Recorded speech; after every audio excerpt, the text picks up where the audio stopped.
warahmatullahi wabarakatuh. Selamat sore sahabat Jawa Timur. Apa kabar Anda semua hari ini? Ya, mudah-mudahan selalu sehat ya dan semangat untuk menjalani aktivitas Anda. Dan tentunya senang sekali rasanya sore hari ini saya Tika Amsar dari Suara Sidoarjo dapat hadir kembali untuk menemani Anda di program Erlangga Forum setiap Jumat sore ya, jam 3 sampai jam 5 sore. Kita hari ini nanti akan berbincang terkait bersama alumni menghadirkan kepemimpinan transformatif untuk kemajuan bangsa. Dan tentunya untuk program Erlangga Forum sore hari ini juga disiarkan serentak bersama radio jaringan Asosiasi Lembaga Penyiaran Publik Lokal Jawa Timur, disiarkan di Suara Sidoarjo, Persada Kabupaten Blitar, Suara Pacitan, Pradia Suara Tuban, Suara Madiun, Praja Angkasa Trenggalek, Mahardika Bondowoso, Ersal Nganjuk, Kanjuruhan Malang, Purboyo, Kabupaten Madiun, Suara Sampang, Magetan Indah, dan Remaja Klasik Radio Malang. Nah, hari ini seperti biasa nanti kita akan berbincang dipandu oleh host kita, yakni Wakil Direktur 3 Sekolah Pasca Sarjana UNER bersama Bapak Suparto Wijoyo. Assalamualaikum, Prof. Jojo. Waalaikumsalam, Mbak Tika. Ya, apa kabar Prof. Jojo? Ini suaranya kayaknya masih tersendat ya, Prof? Assalamualaikum. Suaranya jelek. Baik, hari ini nanti kita juga akan berbincang selain juga dengan Prof. Jojo, nanti ada juga bersama Pak Prawitra Talib yang akan memandu juga program Erlangga Forum sore hari ini. Spesial sekali ya untuk sore hari ini. Sepertinya sudah siap bersama saya. Kali ini ada Prof. Prawitra, Pak Prawitra. Assalamualaikum, apa kabar? Salam warahmatullahi wabarakatuh. Wah, ini ya. Iya, masih belum jelas nih suaranya. Ya. Oke, baik, kita nantikan sambil ini kalau sahabat Jawa Timur, sahabat Erlangga Forum yang sore hari ini sudah bergabung dan sudah nonton baik melalui YouTube Live Suara Sidoarjo ataupun media lain yang Anda ikuti sekarang untuk menyaksikan, mendengarkan program Erlangga Forum. Yang saya suka sekali dari Pak Prawitra ini adalah ada ciri khasnya nih sahabat ya, selalu menggunakan topi koboi ini ya, waduh. Dan juga jasnya ini selalu modelnya itu khas sekali gitu ya, Pak Prawitra ini keren banget. Dan tidak lupa pasti gelang-gelangnya yang dipakai itu loh ya. Oke, iya baik. Nanti kita tunggu dulu. Iya Pak Prawitra masih belum terdengar dengan jelas nih.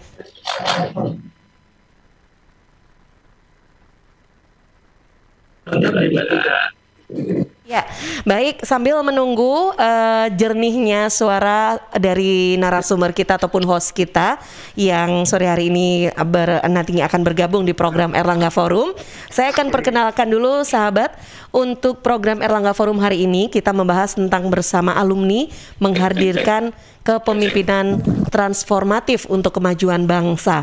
Sore hari ini yang akan menjadi pembicara kita yakni Profesor Badri Munir Sukoco SE MBA PhD selaku Direktur Sekolah Pasca Sarjana UNER.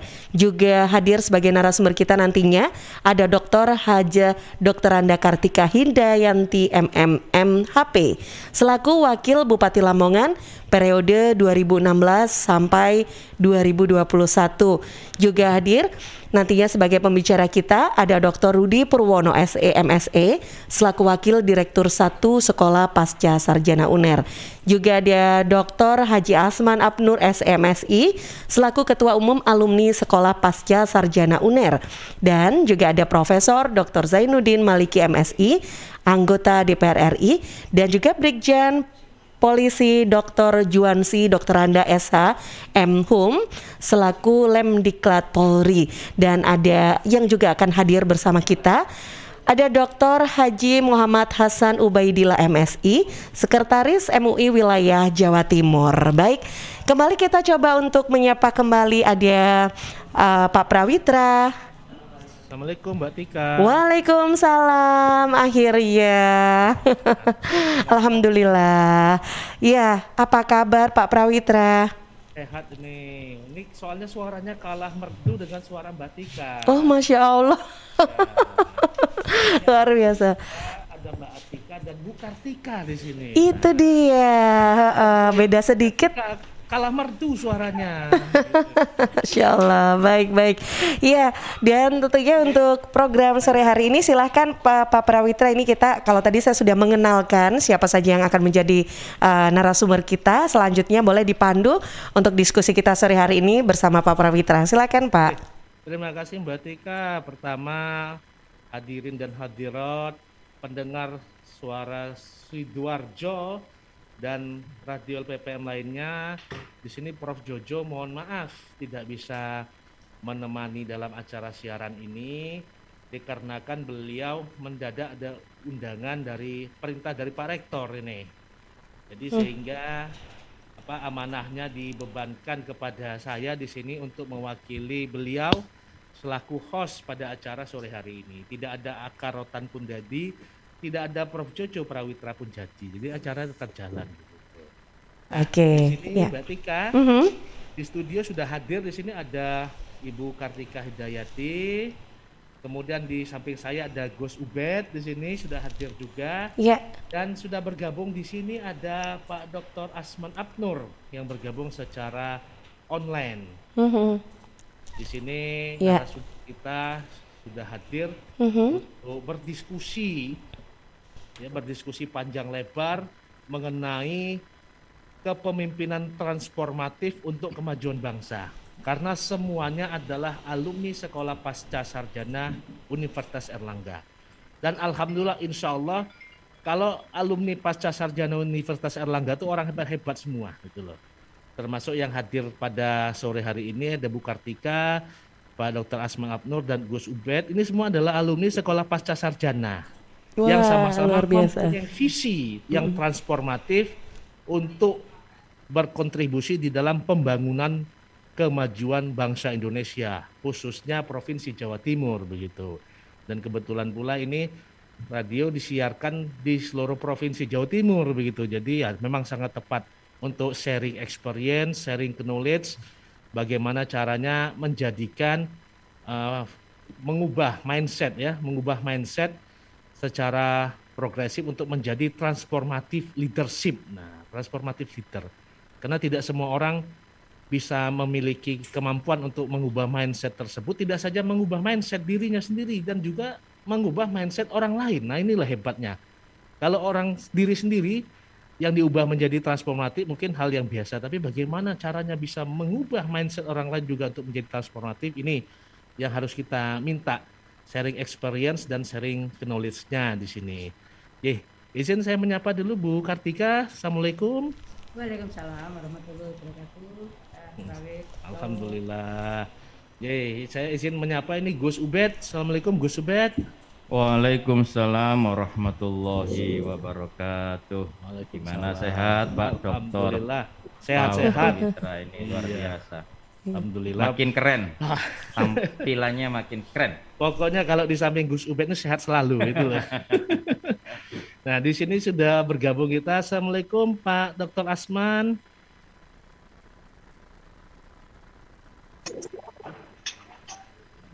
Mungkin lagi gangguan ini kelihatannya Pak Asman J.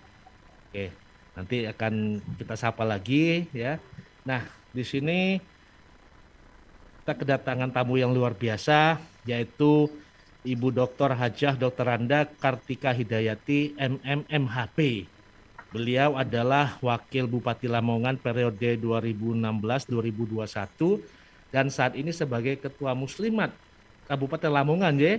Dan tidak saja itu, Ketua Ikatan Alumni Erlangga Kabupaten Lamongan. Nah, ini memang alumni kita yang berprestasi ya, yang sangat menonjol prestasinya. Nah, mungkin di sini Bu Kartika bisa sedikit pengalaman ini.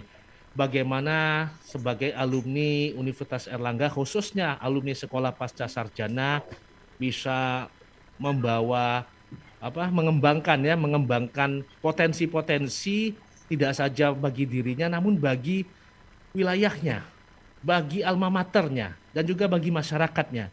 Nah, khususnya di Kabupaten Lamongan. Mungkin bisa sedikit experience ini Bu Tika. Bagaimana ini Bu Tika? Terima kasih Cak Prawita. Jadi prinsip sebagai alumni, saya yakin semua alumni ini punya prinsip sama. Bagaimana Erlangga berjaya di mana-mana, di semua lini, dimanapun semua alumni berada.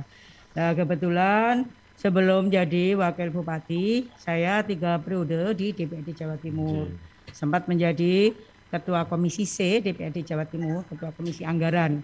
Jadi Pak D ketika anggaran diketok tergantung pada ketua komisi C yang itu adalah alumni Erlangga, begitu. Nah, artinya apa? Bagaimana prinsip itu kita bawa kemana-mana. Yang terpenting adalah bagaimana kita mempunyai manfaat kepada rakyat, kepada bangsa, dan kepada alma mater. Itu yang terpenting. Nah, bagaimana ketika kita menjadi wakil bupati dulu, menjadi wakil memang tidak bisa seelok, seindah, kemudian bisa mengambil sebuah kebijakan ketika menjadi 01. Baik itu di pusat ya, provinsi atau kabupaten, itu tentu tidak bisa seperti hanya 01, karena 01 pengambil kebijakan. Kalau wakil atau 02 itu membantu kebijakan. Nah, contoh yang paling mudah adalah bagaimana ketika kita memimpin sebuah daerah, itu kita lihat peta lah dulu. Misal Lamongan, PDRB Lamongan itu 40% itu adalah petani. Nah, menurut saya, dan ini saya ambil dalam tesis saya dulu, petani yang 40% ini loh, PDRB yang 40% ini loh yang harus diselesaikan agar kemiskinan itu selesai, begitu. Jadi ada kalau sekarang per hari ini ada 13,85% ini rakyat miskin, ya angkanya prosentasenya 30,38 ya. Jadi kalau zaman dulu itu 15,21, zaman saya dengan almarhum Pak Fadli memimpin itu 15,21, sekarang 15,85. Nah, memang naik dalam setahun ya, dari kami ke pemerintahan selanjutnya ini belum setahun, kira-kira naiknya ini karena unsur pandemi juga mungkin ya. Nah, harus ada keberanian tegas dari seorang pemimpin transformatif, di mana kebijakan itu satu melihat peta, yang kedua harus selalu diiringi dengan yang namanya knowledge ya, tidak bisa kemudian kita asal semau gue begitu. Maka saya biasa menggunakan bahasa seorang pemimpin harus open heart ya, harus open mind, harus open will. Jadi harus mau mendengar. Termasuk open house gitu kalau open house, boleh itu harus open house juga. Itu open house bagian daripada open will ya. Jadi open mind, open will, ya, open heart ya, dia mau mendengar. Kalau seorang pemimpin hanya duduk di meja, laporan-laporan aja, saya sangat pastikan bahwa tidak akan pernah terselesaikan masalah keumatan yang dia pimpin. Jadi harus rajin turun, mendengar, melihat langsung keluhan rakyat kita seperti apa. Sehingga itulah yang kemudian kita ejawantah di meja kita panggil semua dinas, ini loh permasalahan di lapangan. Jadi tidak kemudian apa yang kita inginkan. Jadi walaupun pemimpin itu adalah membuat sesuatu untuk menjadikan sesuatu itu menjadi sesuatu, nah, pemimpin kan begitu. Nah, tetapi tidak boleh lepas daripada rakyat yang dipimpin. Antara pemimpin dengan yang dipimpin harus tune in. Dengan yang saya sampaikan tadi, harus ada open mind, harus ada open heart, mendengar, harus ada open will. Jadi keinginan pemimpin ini harus tersampaikan secara transparansi kepada rakyat. Dan rakyat pun juga bisa mengadu kepada pemimpin. Benar, ini yang saya harus tune in. Tidak hanya pemimpinnya yang open will, open mind, open heart, tetapi rakyatnya juga. Jadi sehingga rakyat juga tidak akan hanya menyalahkan demo yang tidak jelas. Demo boleh asal pemimpinnya ini benar-benar bisa menjadi satu dengan rakyat. Nah, kalau demo tidak boleh, ini pemimpin yang tidak transformatif ya. Jadi harus mendengar. Tapi itu pun harus diiringi dengan iptek, dengan sains, dengan akhlak ya. Karena harus disrupsi itu benar-benar seorang pemimpin harus bisa merubah sesuatu situasi dalam kondisi apapun, sesuatu perubahan yang besar-besaran agar rakyatnya ini selesai urusannya. Iya. Gitu. Jadi memang kemampuan pemimpin itu untuk melihat kesulitan apapun yang ada pada rakyatnya, sehingga kebijakan-kebijakan yang dikeluarkan oleh pimpinan itu didasarkan kepentingan rakyat. Good. Gitu. Dan lihat di lapangan. Iya, betul.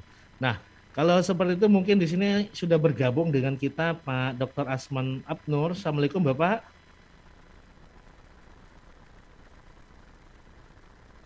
Sinyal kali ya.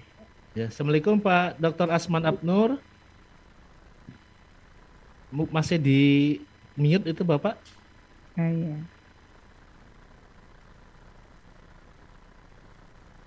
Tombol merah. Tombol mute. Mute-nya. Nah. Halo. Halo, Nje, siap Bapak? Ya. Assalamualaikum. Ya, Waalaikumsalam warahmatullahi wabarakatuh. Alhamdulillah. Jelas ini Pak suara Selamat saya sore Bapak. Bapak-bapak, Ibu semuanya. Selamat sore. Nah, Apa ini kabar? sehat-sehat Bapak, Alhamdulillah. Ini lagi Ya, dalam doa. perjalanan dinas kah Pak Asman ini?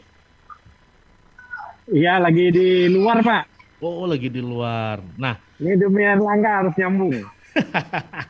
pokoknya alumni UNER Sekolah Pasca Sarjana di mana-mana pokoknya. Tidak Iya, saja di dalam betul. studio tapi juga di luar studio begitu. Iya. Saya lagi di Jakarta tapi di luar. Oh, di luar. Nggih. Nah, Iya, ini Bapak terkait dengan tema hari ini kita bicara tentang kepemimpinan transformatif untuk kemajuan bangsa. Iya. Mungkin Bapak Iya. bisa sedikit memberikan sharing experience, berbagi pengalaman, atau mungkin Iya. berbagi cerita dengan para pendengar di sore hari ini. Oke. Baik, terima kasih Bapak. Saya tidak bicara secara teoritis ya Pak, Nggih. karena banyak teori yang sudah bisa kita baca. Nah, seorang pemimpin itu tidak lagi bisa berteori, tapi harus mengimplementasikan. Jadi kuncinya bagaimana caranya pemimpin itu bisa mengimplementasikan apa yang sudah disepakati menjadi program kerja. Nah, kalau kita bisa mentransformasi keinginan yang sudah ditetapkan dalam program kerja ke dalam kegiatan-kegiatan dan program, itu tugas berikutnya tinggal mengawasi. Bagaimana kita mengawal agar capaian itu bisa dicapai dengan target yang sudah kita tentukan. Nah, maka dari itu saya selalu menyampaikan kepada pegawai negeri khususnya ya Pak, waktu saya jadi Menpan, jangan serapan lagi yang jadi ukuran. Serapan itu berapa besar anggaran yang sudah habis. Tapi yang menjadi ukuran itu adalah outcome-nya, hasilnya. Jadi hasil itu yang menjadi patokan. Nah, kalau itu menjadi suatu sasaran akhir, maka semua program dan kegiatan itu harus nyambung. Nah, banyak program dan kegiatan tidak nyambung karena dia tidak menargetkan sasaran yang jelas. Yang penting anggarannya habis. Itu yang nggak boleh lagi ke depan. Nah, bicara korporasi juga sama. Nah, kita berharap dengan kepemimpinan transformasi ini, kita bisa menularkan keinginan atasan atau keinginan unit kerja menjadi kegiatan yang harus dilakukan oleh bawahan. Nah, di dalam sebuah perusahaan atau institusi, yang susah itu adalah membangun culture. Membangun culture itu adalah pekerjaan yang utama yang harus kita lakukan di dalam sebuah unit organisasi. Nah, kalau culture-nya sudah terbentuk, biasanya dia bisa berjalan autopilot, Pak. Autopilot itu karena sudah menjadi kebiasaan, menjadi budaya, sehingga dia bekerja pun tidak perlu diawasi. Nah, ini yang harus kita tanamkan kepada unit kerja yang ada di bawah kita. Tadi Wakil Bupati sudah cerita bagaimana beliau menjalankan tugas-tugasnya sebagai birokrat atau sebagai penanggung jawab ASN di daerahnya. Nah, untuk itu saya memberikan satu saran ke kepala daerah, harus ada perjanjian kerja antara unit kerja dengan atasannya. Sehingga dengan perjanjian kerja itu mereka merasa terikat dengan komitmennya. Kalau perlu dilakukan tanda tangan di depan seluruh anak buahnya. Sehingga tanggung jawab itu tidak hanya bagi atasan atau unit kerjanya, tetapi bagi semua yang ada di unit kerja itu, individu-individunya, dan kemudian itu menjadi tanggung jawab bersama. Nah, maka dari itu saya mengapresiasi program diskusi ini yang dilakukan oleh Sekolah Pasca Sarjana Airlangga, dan ini saya rasa bermanfaat buat para pengikut yang sore hari ini mungkin mengikuti seminar ini, dan mudah-mudahan transformasi kepemimpinan yang berorientasi hasil itu menjadi sesuatu yang menjadi budaya kita di Republik ini ke depan. Itu saja, Mas. Intinya ada yang kita hasilkan, bukan kegiatannya yang banyak, tapi hasilnya yang harus menjadi ukuran. Jadi kegiatan itu hanya menyesuaikan dengan target dan outcome yang mau kita sasar. Itu saja yang menjadi inti pembicaraan dari saya. Terima kasih. Baik, terima kasih Pak Asman. Jadi ini menarik tadi. Ya. Kalau saya menyimak sekilas tadi, culture-nya. Karena kalau culture-nya itu bisa terbentuk, maka sistem itu akan autopilot. Jadi seakan-akan itu nggak usah pikir ada penyelewengan dan sebagainya, sudah yakin diawasi sama Gusti Allah itu, nah, jadi lurus. Nah, bicara untuk supaya pekerjaan itu amanah itu selalu senantiasa diawasi Gusti Allah, itu mungkin Gus Ubed ini pakarnya. Bagaimana menanamkan culture tadi, culture-nya bahwa bekerja itu amanah, diawasi oleh Gusti Allah, setiap pelanggaran itu berpotensi masuk neraka gitu Gus ya. Nah, bagaimana ini Gus? Baik, terima kasih Pak Doktor Kiai Haji ya, Prawitra, karena sudah masuk di Majelis Ulama Indonesia, Bunyai. Saya bukan Kiai Haji HK, Pak. Hampir Kiai. Hampir Kiai. Ini memang harus dipasang ini. Oh, boleh dibuka, enggak boleh apa-apa. dibuka. Bunyai agak pengap. Nah, ini. Boleh. Udah steril di sini. Iya. Ini sudah vaksin booster ya semuanya nih, Bunyai. Nah, kalau gini kan lebih kelihatan auranya. Nggih. Coba kita lihat ya, karena mungkin background akademisnya saya ini dari UIN Sunan Ampel dan juga terjun di ormas-ormas keagamaan, baik di pengurus wilayah Nahdlatul Ulama sebagai wakil sekretaris maupun di Majelis Ulama Indonesia sebagai sekretaris. Kalau kita melihat pemimpin yang sukses sepanjang sejarah ya, itu tidak lain dan tidak bukan adalah Rasulullah Muhammad SAW, ya kan? Itu. Jadi Michael Hart sendiri itu menempatkan posisi beliau sebagai pemimpin nomor 1 sepanjang sejarah. Ini sudah 1.500 tahun kan dari masa hidupnya beliau, dan ini umatnya terus patuh terhadap risalah-risalah yang beliau bawa. Mengapa demikian? Tidak lepas dari kualitas pribadi dulu yang kemudian perlu untuk dicontohkan kepada umatnya. Dan memang doktrinnya seperti itu kan Bunyai ya. Laqad kana lakum fi Rasulillahi uswatun hasanah. Jadi keteladanan ini menjadi penting. Maka untuk memperoleh ya kapabilitas dan kualitas kepemimpinan yang luar biasa, yang transformatif, itu tidak lepas dari sifat-sifat internal terlebih dahulu, personal terlebih dahulu, Mas Dr. Prawitra. Rasulullah itu punya sifat yang menonjol, 4 sifat ini penting saya kira. Ini adalah ciri-ciri pemimpin yang transformatif, yaitu pertama amanah kan, dapat dipercaya. Kalau pemimpin sudah dipercaya rakyat, trustnya sudah muncul, jadi bupati dapat trust, kemudian jadi gubernur, presiden dapat trust dari rakyat, mudah. Karena apa? Rakyat sudah percaya, apapun kebijakan akan didukung. Inilah amanah. Kalau sudah rakyat percaya, maka seluruh program pembangunan apapun itu akan lancar. Nah, al-amanah ini tidak lepas juga dari kejujuran atau siddiq. Sifat Rasulullah itu juga siddiq, dipercaya. Omongannya amanah, dipercaya, kemudian omongannya jujur. Bicaranya itu jujur, tidak ngibulin. Apa yang dilakukan, apa yang dikatakan, itulah yang dilakukan. Antara perkataan dan perbuatan selaras, sesuai. Maka ketika kita jujur kepada rakyat, apa yang kita sampaikan, kita lakukan, maka selaras antara apa yang kita sampaikan dan kita lakukan, itu rakyat akan melihat bahwa pemimpin ini sangat baik sekali. Itu adalah siddiq, sifat nomor 2 Rasul, siddiq. Kalau sekarang kita lihat, dengan diri kita, kalau ada riset yang mengatakan 1000 kali kita bicara, 1000 kali kita ngomong, ya, ada kata yang keluar 1000 kali dari mulut kita, 60% berupa kebohongan. Nah ini kan menunjukkan bahwa apa? Potensi kebohongan begitu luar biasa pada diri kita. Maka kalau kita bisa mempunyai sifat jujur ini, sidik ini rakyat semakin akan simpati kepada kita. Kemudian ada juga nomor 3 yaitu tabligh. Ya. Sebelum tabligh ada fatona. Fatona, ya jadi amanah, sidik, fatona, visioner, cerdas. Cerdas ini tidak hanya kecerdasan intelektual saja, tapi juga emosional sama spiritual quotient. Jadi kalau kita bisa menggabungkan kecerdasan intelektual dengan emosional, ya, kemudian secara spiritual juga, itu energi positif akan senantiasa mengiringi langkah-langkah seorang pemimpin, menumbuhkan rasa empati, kemudian peduli kepada rakyat. Ini adalah ciri-ciri emotional quotient yang luar biasa, di samping tentunya kecerdasan intelektual. Jadi sifat fatonasi kecerdasan emosional, spiritual, dan juga intelektual ini menjadi penting sebagai bekal pemimpin transformatif dan visioner. Dan yang nomor 4 yaitu adalah tabligh. Itu pemimpin itu harus menyampaikan bahwa yang benar itu benar, yang salah itu salah. Sehingga apa? Ketika seluruh program itu tersampaikan apa adanya.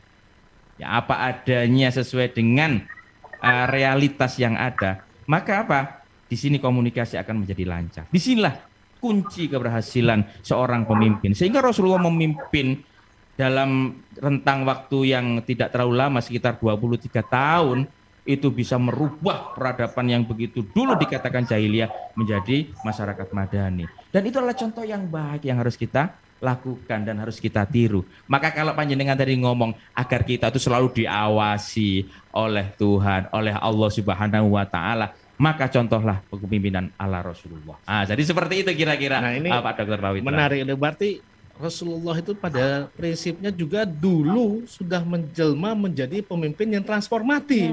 Ya, revolusioner, transformatif. Orang lain belum berpikir ke sana, beliau sudah berpikir ke sana. Iya, itulah luar biasa. Sehingga sampai sekarang, ya, jadi pemikir dan cendekiawan dunia itu menobatkan beliau sebagai pemimpin yang berhasil sepanjang sejarah. Kita juga nggak kenal sama beliau, cuma nggak berani melawan beliau. Nah, itu kan artinya apa? Sudah tertanam, sudah tercipta culture katanya tadi, sudah budaya. Ya, berupa ajaran-ajaran yang disampaikan oleh beliau. Autopilotnya di sana. Autopilotnya jalan. Sampai nggak ada yang nyuruh sholat tetap dijalankan. Sampai nggak ada yang nyuruh zakat tetap dijalankan, kan begitu. Tapi kalau saya tuh sholat nomor 2. Iya, yang pertama syahadat. Dan sholat nomor 2 kadang dilanggar gitu. Iya, juga kadang di masjid. Iya. Jangan sampai di jalan. Gitu guyonnya Pak Yai gitu. Siap. Nah, di sini Pak Yai sudah memberikan role model. Hanya saja kita tinggal kalau ingin menjadi pemimpin yang transformatif, mau atau tidak menginstal. Nah, ini kan softwarenya kan sudah ada. Tinggal menginstal ke dalam diri kita sehingga autopilotnya muncul dengan sendirinya. Nah, itu tentu saja membutuhkan tidak saja dorongan dari luar ya, tapi harus juga dorongan dari dalam. Cuma untuk membangkitkan semangat seperti itu, nah mungkin gimana nih Bu Tika ini bisa memberikan sedikit pencerahan ini kepada para pendengar pada sore hari ini. Bagaimana caranya kalau memang kita akan menjadi seorang transformative leadership, khususnya kalau ini adalah seorang, misalnya panjenengan adalah alumni Sekolah Pasca Sarjana Universitas Airlangga. Bagaimana sih caranya memberikan suatu petunjuk supaya kita bisa menginstal aplikasi ini supaya muncul autopilot seperti disampaikan oleh Pak Dr. Asman tadi. Mungkin bisa memberikan pencerahan ini Bu Tika. Menurut saya harus selesai diri kita dulu. Jadi culture ya bahasanya tadi menjadi habit kita. Merubah habit rakyat kita itu tidak semudah membalikkan tangan. Habit culture itu sesuatu yang tidak mudah. Tetapi itu akan terselesaikan. Yang saya sampaikan bahwa pemimpin itu harus selesai dirinya dulu. Kalau dirinya udah selesai, dia bisa memberikan inspirasi kepada rakyat, jadi contoh itu tidak kemudian hanya memerintah misalnya. Nah, kalau Pak Yai kan misalnya waktunya hari raya kurban, ayo silakan kurban, semuanya kurban ini. Maaf, dirinya sendiri tidak kurban. Nah, ini tidak bisa kemudian, ini artinya tidak selesai dari dirinya sendiri. Jadi habit, culture muncul dari dirinya sendiri ini termasuk akan membentuk karakter yang kuat. Yang saya bilang akhlakul karimah tadi. Jadi sama ya. Harus mulai dari diri sendiri. Dan juga Iya. harus selesai dengan Dirinya dirinya. sendiri. Tidak Kalau- boleh pemimpin itu galau gitu Wah, ya. iya, nggak boleh, harus selesai. Harus menjadi Iya, pemimpin anti galau anti gitu. galau. Ya, saya ngikut Gus Iya. Yakin nama begitu kita memang makarimal akhlak. Jadi Allah menciptakan Kanjeng Nabi, role model kita ini bukan untuk silakan kaya, silakan taruh pinter, kumlot yang bukan itu. Itu nomor sekian. Iya. Tapi akhlak selesai dulu. Selesai dulu. Kalau akhlak dari diri kita, culture kita selesai, maka itu sesungguhnya muncul pemimpin yang transformatif tadi. Dia akan memberikan contoh kepada rakyat, rakyat harus jujur, pemimpinnya harus jujur dulu. Maka bahasa saya tadi adalah bagaimana open heart-nya kita mendengar, mampu terbuka, mendengar apapun, mempunyai open mind ya. Ada kebijakan kita ini harus transparan, semuanya harus tahu, rakyat harus tahu. Sebegitu juga rakyat juga harus open heart, open mind ya. Mereka juga harus menyampaikan. Nggak boleh ada yang ditutupi, nggak boleh ada sekat ini, harus ketemu. Sehingga permasalahan akan selesai, apa yang dimaui rakyat, inilah yang dijawab oleh pemimpin. Dan Erlangga harus ada di situ. Nah, ini Alumninya harus jadi pemimpin-pemimpin yang transformatif. Iya tuh, makanya Begitu. kalau supaya bisa menjadi pemimpin transformatif, kawah candra di mukanya adalah Sekolah Pasca Sarjana Iya. Universitas Erlangga. Erlangga, good. Erlangga hebat. Erlangga hebat. Ya. Gitu. Yeay. Mbak Atika, Ya, wah seru sekali nih, saya dari tadi mengikuti diskusinya itu sampai waduh ini seru banget gitu loh, ganyang banget loh ya diskusinya, luar biasa. kata Ya, kuncinya ingat loh dari Bu Kartika tadi, harus anti galau. nah itu dia. Sendiri dulu. Ya, anti galau, selesai dengan dirinya sendiri dulu, baru aplikasi yang disampaikan oleh Gus Ubed tadi, Ketemu. Amanah, Sedik, Tablik, Patona itu baru bisa diinstal. Kalau itu sudah terinstal, culture yang disebutkan oleh Pak Dr. Asman Abnur tadi akan jalan muncul dengan sendirinya. Nah, Oke, begitu loh Mbak Atika. luar biasa. Jadi saling terintegrasi ini, saling berkaitan gitu loh ya semuanya begitu ya. Iya. Oke, baik. Mungkin Ya. setelah mendengar tadi bisa di commercial break dulu untuk perenungan bagi pendengar sore hari ini. Benar-benar. Saya tadi menyimak juga sambil langsung introspeksi ke diri sendiri gitu ya. Oke. Anti galau ya. Wah, itu yang jelas harus dong. Oke, terima kasih Pak Prawitra dan juga untuk narasumber semuanya yang seru sekali perbincangan kita sore hari ini. Nanti kita akan tetap lanjutkan, tapi boleh saya jeda dulu sebentar ya untuk beberapa informasi yang akan lewat. Setelah itu kita akan masih kembali di program Erlangga Forum.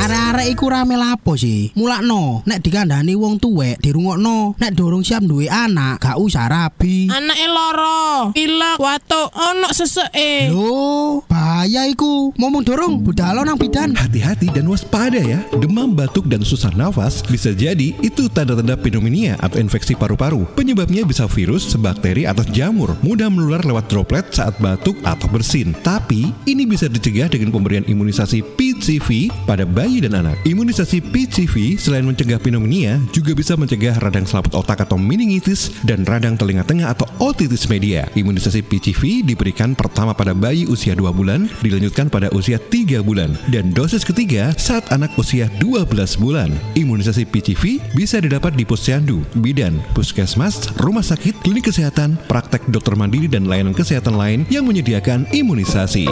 Lapo guyu-guyu dewe. Putune wis sehat, Cak. Wis diimunisasi PCV pisan. Seneng aku. Gak pengen ngeramut bayi maneh ta? Ayo tak gaweno. Iklan layanan masyarakat ini persembahan Dinas Kesehatan Kabupaten Sidoarjo. Rokok opo iki lho, kok putihan? Ya rokok empok, ya murah, ya akeh. Rokok ilegal ki. Masa rokok ilegal iki? Yo ki. Lah awakmu kok roh nek iki rokok ilegal? Rokok ilegal iki gak nek pita cukene. Samen paling roe bandrol kuwi lho. Rokoke kudu enek merek karo nama perusahaane sing terdaftar ndek bea cukai. Lokasi pembuatane ndek kene ya gak enek. Terus ndek kene rokok ilegal iki gak enek gambar karo peringatane teko pemerintah. Berarti rokok ilegal gak resmi no? Aduh ya mesti to Lemul. Rokok ilegal iki merugikan negara. Mergo ora mbayar cukai sing digembangun negara. Walah tutu, sepenting wong-wong gak roh. Loh, gak iso lagi. Makane to Le, tuku sing pasti-pasti ae. Aja ngawur. Laporkan peredaran rokok ilegal ke kantor Bea Cukai terdekat atau hubungi nomor 1500 225 1500 225. Iklan layanan masyarakat ini dipersembahkan Bea Cukai Sidoarjo. Ayo, ngewangi Bea Cukai, berantas rokok ilegal. Bea Cukai Sidoarjo, fokus mengawasi, tulus melayani. Sahabat, penularan virus corona bisa dicegah lewat perilaku hidup bersih dan sehat. Cuci tangan pakai sabun di air yang mengalir. Kalau batuk dan bersin, terapkan etika batuk. Kemudian mengkonsumsi makanan yang bergizi dan sudah dimasak sempurna. Rajin olahraga, istirahat yang cukup. Kalau ada gejala demam, batuk, sesak nafas, pernah kontak dengan orang dari negara atau daerah terjangkit, atau dari kunjungan negara atau daerah terjangkit, segera ke pelayanan kesehatan terdekat. Bisa juga hubungi call center kesehatan 119 untuk sambungan cepat 24 jam siaga. Sekali lagi, call center 119 untuk sambungan cepat 24 jam siaga. Dan di 0811 3088 113 untuk sambungan layanan 24 jam kegawat daruratan medis. Sekali lagi di 0811 3088 113 untuk sambungan layanan 24 jam kegawat daruratan medis. Cegah penularan virus corona lewat hidup bersih dan sehat. Iklan layanan masyarakat ini persembahan Dinas Kesehatan Kabupaten Sidoarjo didukung Suara Sidoarjo.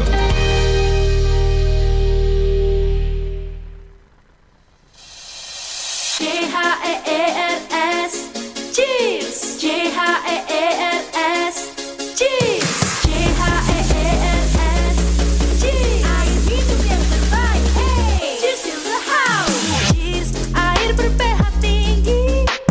Cheers dapat membantu netralkan pH tubuh. Cheers mengandung antioksidan alami. Cheers, air minum terbaik untuk keluarga. Air minum sehat keluarga. Air minum dengan pH tinggi. Cara pesannya mudah, petugasnya ramah. Gratis ongkos kirim. Hey, cheers in the house. Untuk pemesanan via WhatsApp di nomor 087777243377. Gratis ongkos kirim. Cheers in the house. Untuk wilayah Sidoarjo dan sekitarnya bisa menghubungi Depo Candi di 0821 4225 6646 0821 4225 6646. Selamat sore Sidoarjo, khusus warga Jawa Timur ada kabar gembira ya untuk Anda yang punya kendaraan bermotor. Sesuai keputusan Gubernur Jawa Timur 2021 nomor 188 garing 151 garing KPTS garing 013 garing 2021 tentang pemutihan dan insentif pajak daerah untuk warga Jawa Timur. Diberlakukan pemutihan bebas denda PKB dan BBNKB dan bebas BBN2 dan lain-lain. Insentif pajak 20% ya untuk kendaraan roda 2 dan 3, 10% untuk kendaraan roda 4 atau lebih. Manfaatkan dan menangkan hadiahnya 30 juta berupa tabungan umroh tahap 2 untuk 15 pemenang mulai 9 September sampai 9 Desember 2021. Pemutihan dan insentif pajak daerah untuk warga Jawa Timur bisa membayar melalui e-Samsat, Link Aja, GoPay, Alfamart, Alfamidi, Indomart, Tokopedia, Gria Bayar BTN, dan Pos Indonesia. Info lebih lanjut hubungi kantor bersama Samsat Sidoarjo Kota. Informasi ini dipersembahkan oleh kantor Samsat Sidoarjo.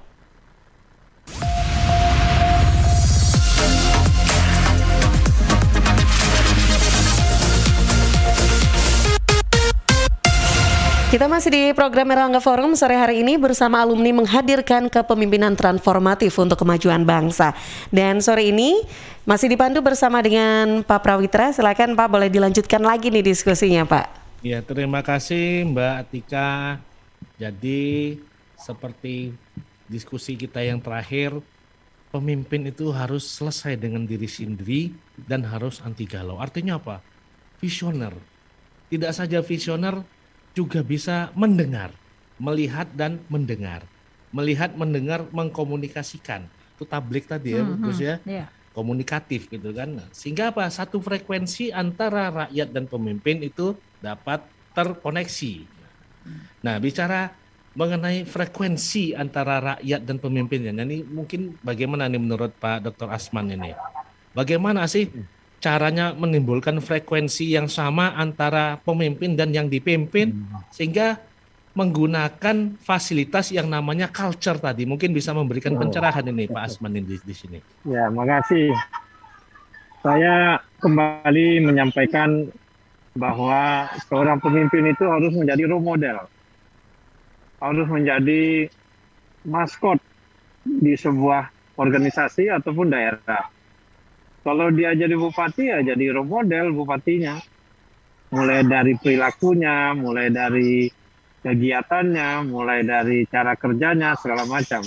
Karena rakyat kita itu nggak mau tahu, yang penting pemimpin itu dianggap mampu. Nah, tinggal bagaimana kita melihatkan kepada masyarakat bahwa di bawah kepemimpinan kita, sebuah unit kerja, apakah itu kementerian, apakah itu gubernur atau bupati, bisa memberikan manfaat. Sekali lagi, saya menyampaikan yang menjadi ukuran bagi sebuah publik berhasil atau tidak, rasa yang dirasakan itu adalah manfaat yang dirasakan. Nah, maka saya sekali lagi, manfaat itulah yang menjadi ukuran sebuah kepemimpinan itu berhasil atau tidak. Nah, kalau di sebuah pemerintahan daerah, yaitu bagaimana pelayanan publik yang dirasakan oleh masyarakat itu tidak lagi menjadi problem bagi masyarakat, malah menjadi sesuatu yang dinikmati oleh masyarakat. Nah, sehingga pengurusan perizinan, pengurusan akte kelahiran, dan hak-hak yang seharusnya menjadi tugas pelayan publik itu tidak lagi menyulitkan mereka. Kemudian program-program yang dilakukan oleh sebuah pemerintahan, apakah itu unit kerja di bidang pertanian, itu memberikan hasil dan manfaat kepada masyarakat dalam bentuk produktivitas. Banyak hal-hal lain yang menjadi contoh, misalnya program peningkatan kesejahteraan masyarakat. Tapi programnya tidak mendukung outcome yang mau dihasilkan.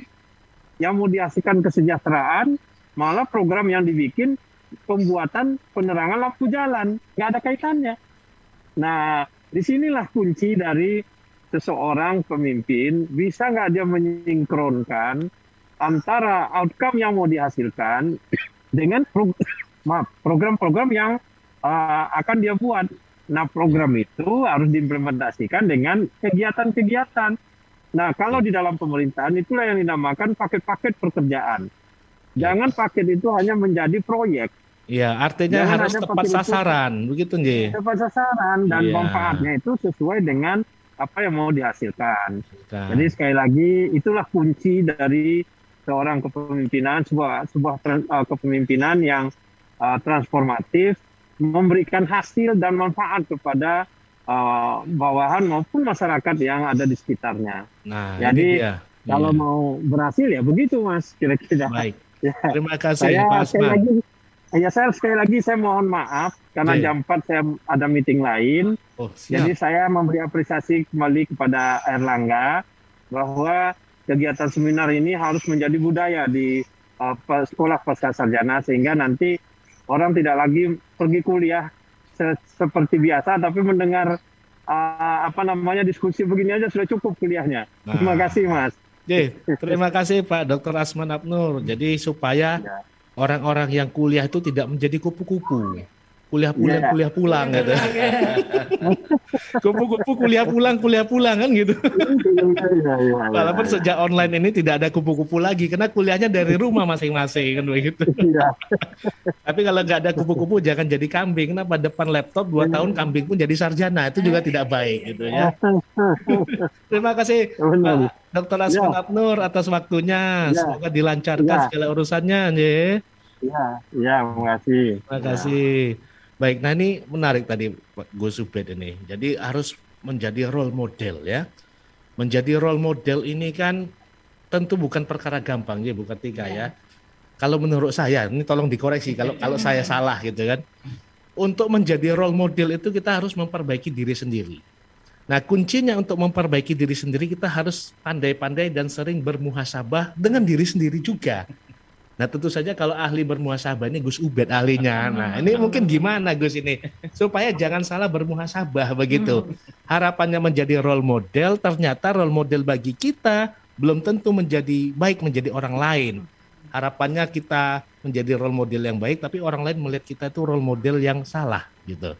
Nah, ini kan tentu ada yang salah dalam muhasabah dirinya itu. Mungkin Gus bisa memberikan sedikit pencerahan, arahan ini supaya tidak salah dalam bermuhasabah diri sendiri. Jadi kalau dalam konteks doktrin agama, jadi manusia itu diciptakan kan sebagai khalifah. Jadi ketika Allah berfirman kepada para malaikat, wa idz qala rabbuka lil malaikati inni ja'ilun fil ardi khalifah. Jadi sejak awal itu ada amanat kepemimpinan dalam diri manusia itu. Tapi ketika kita lihat lebih lanjut konteks ayat tersebut, itu ada semacam pertanyaan dari para malaikat. Qalu ataj'alu fiha may yufsidu fiha wa yasfiku dima. Wahai Tuhan, mengapa Engkau menciptakan manusia sedangkan manusia itu berbuat rusak di dalamnya dan menumpahkan. Tadi udah minta izin. Jadi ada potensi dalam diri manusia itu yang destruktif, yang merusak, tapi juga ada potensi konstruktif. Potensi konstruktif ini oleh Allah diletakkan pada akal, pikiran, dan hati nurani. Maka kuncinya apabila kita menginginkan sebuah pribadi yang bisa bermanfaat untuk diri kita dan orang lain, maka potensi yang ada dalam diri yang telah diberikan secara fitrah oleh Tuhan berupa akal, pikiran, dan hati nurani itu yang menjadi kunci utama.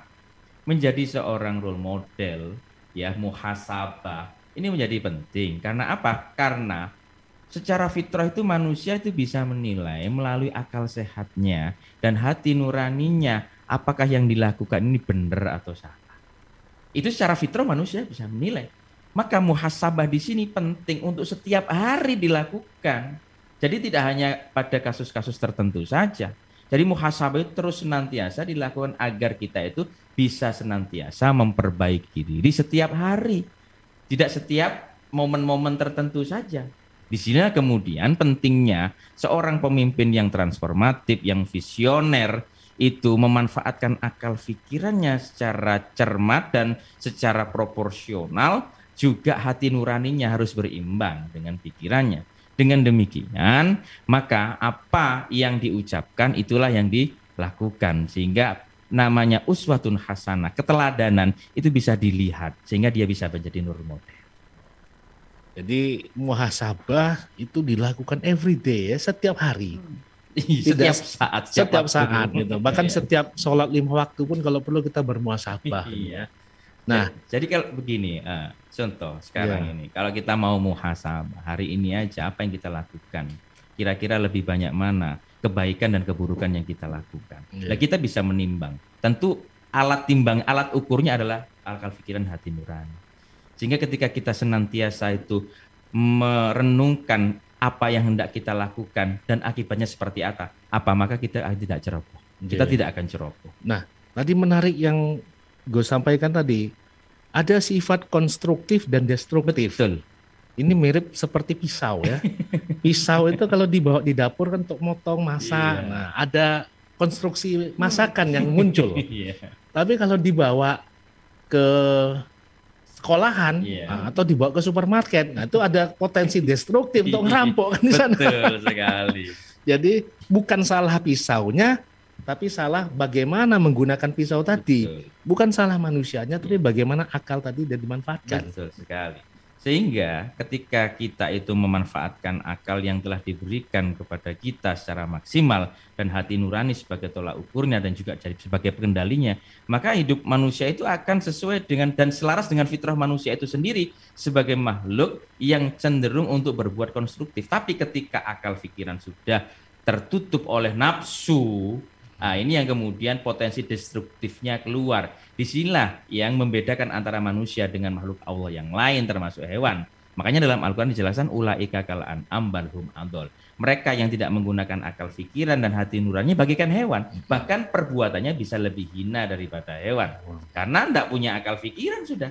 Nggak punya hati nurani. Nah itu yang kemudian perlu kita hindari bersama. Tapi kalau manusia kayaknya bukan nggak punya, tergantung mau atau tidak mau memanfaatkannya. Ya, sudah tertutup oleh Iya. nafsunya sehingga memang mereka punya pikiran, tapi pikirannya sudah tertutup oleh Nafsunya. Nah, bicara untuk menjadi role model ini ya, mungkin menarik ini kalau kita mendengarkan pengakuan ini mungkin dari Bu Kartika ini bagaimana ketika beliau sudah selesai dengan dirinya sendiri, tidak lagi galau-galau, nah bisa menjadi selalu melakukan muhasabah sehingga bisa menjadi role model yang baik. Karena ketua muslimat itu pasti menjadi role model bagi muslimat lainnya kan begitu Gus. Iya. Tapi sebelum kita dengar itu, monggo kita kembali kepada Mbak Atika untuk Buletin Jawa Timur. Ya, baik. Terima kasih Pak Prawitra. Nanti kita akan lanjutkan lagi untuk diskusinya, sahabat. Kurang lebih untuk sore ini, Pak Prawitra, nanti kita akan menyimak dulu Buletin Jawa Timur. Edisi hari ini kurang lebih 19 menit ya. Kita break dulu sejenak untuk istirahat, sholat, ataupun kegiatan lainnya. Dan nanti setelah 19 menit Buletin Jawa Timur, kita akan kembali di program Erlangga Forum.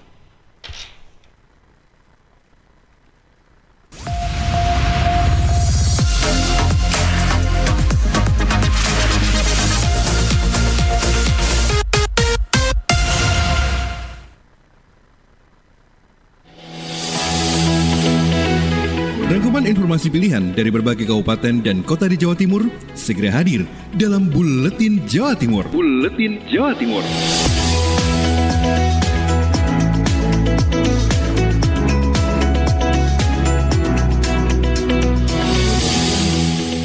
Salam sehat dan terus semangat sahabat, semoga kabar baik senantiasa menyertai. Senang sekali kembali hadir dalam program Buletin Jawa Timur edisi hari ini, Jumat 5 November 2021 bersama saya, Endri Sonea.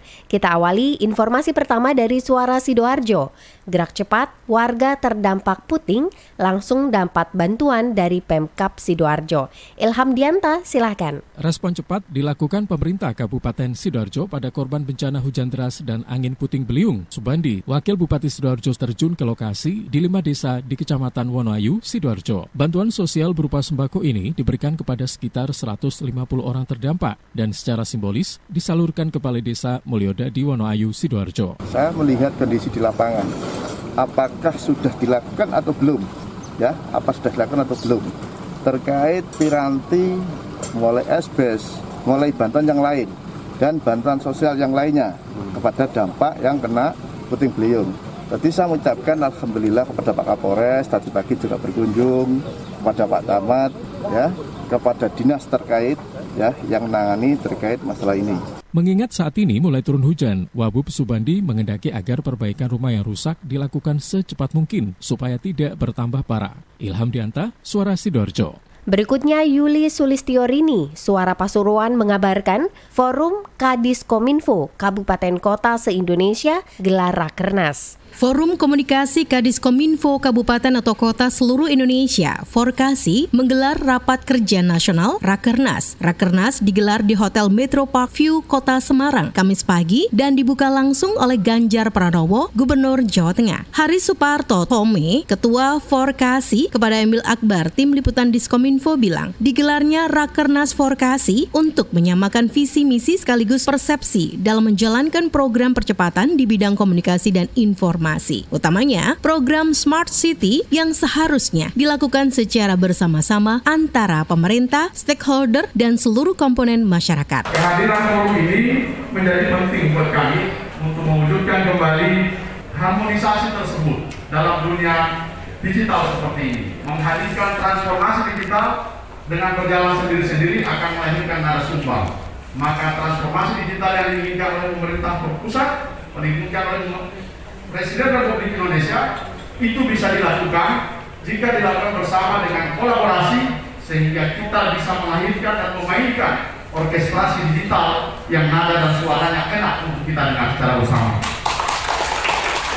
Rakernas dilanjutkan dengan seminar nasional yang dimoderatori oleh Kepala Dinas Kominfo Kabupaten Pasuruan, Saifuddin Ahmad. Selain itu, pada malam harinya akan digelar pemilihan Ketua Umum Forkasi periode 2021-2023. Yuli Sulistiorini, Suara Pasuruan. Dari Pasuruan kita beralih ke Bondowoso. Di sana ada kabar 102 pasutri ikuti sidang isbat nikah gratis. Selengkapnya bersama Mahardika Bondowoso, Dewi Karya. Silakan. 102 pasangan suami istri di Bondowoso yang pernikahannya belum tercatat resmi mengikuti sidang isbat nikah gratis yang difasilitasi melalui anggaran pokok pikiran atau Pokir Dewan. Kegiatan yang berlangsung di kediaman Haji Tohari, anggota DPRD Bondowoso di Desa Pakuniran, Kecamatan Maesan tersebut, diikuti oleh pasutri yang puluhan tahun menikah bahkan sudah memiliki cucu tapi belum mempunyai buku nikah. Haji Tohari mengatakan inovasi ini berawal dari keluhan warga tentang sulitnya mengurus administrasi kependudukan karena belum memiliki buku nikah. Menurutnya, banyak pasutri di Bondowoso yang menikah siri tapi tidak melakukan sidang isbat nikah secara mandiri. Salah satunya karena terkendala biaya yang mahal, yakni sekitar Rp500.000.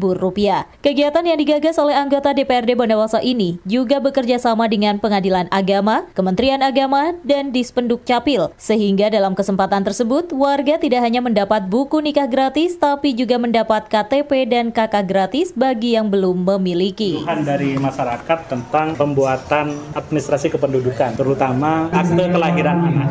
Tidak sedikit akte kelahiran anak ini hanya muncul nama ibu, tidak ada nama ayah atau nama bapak di sana.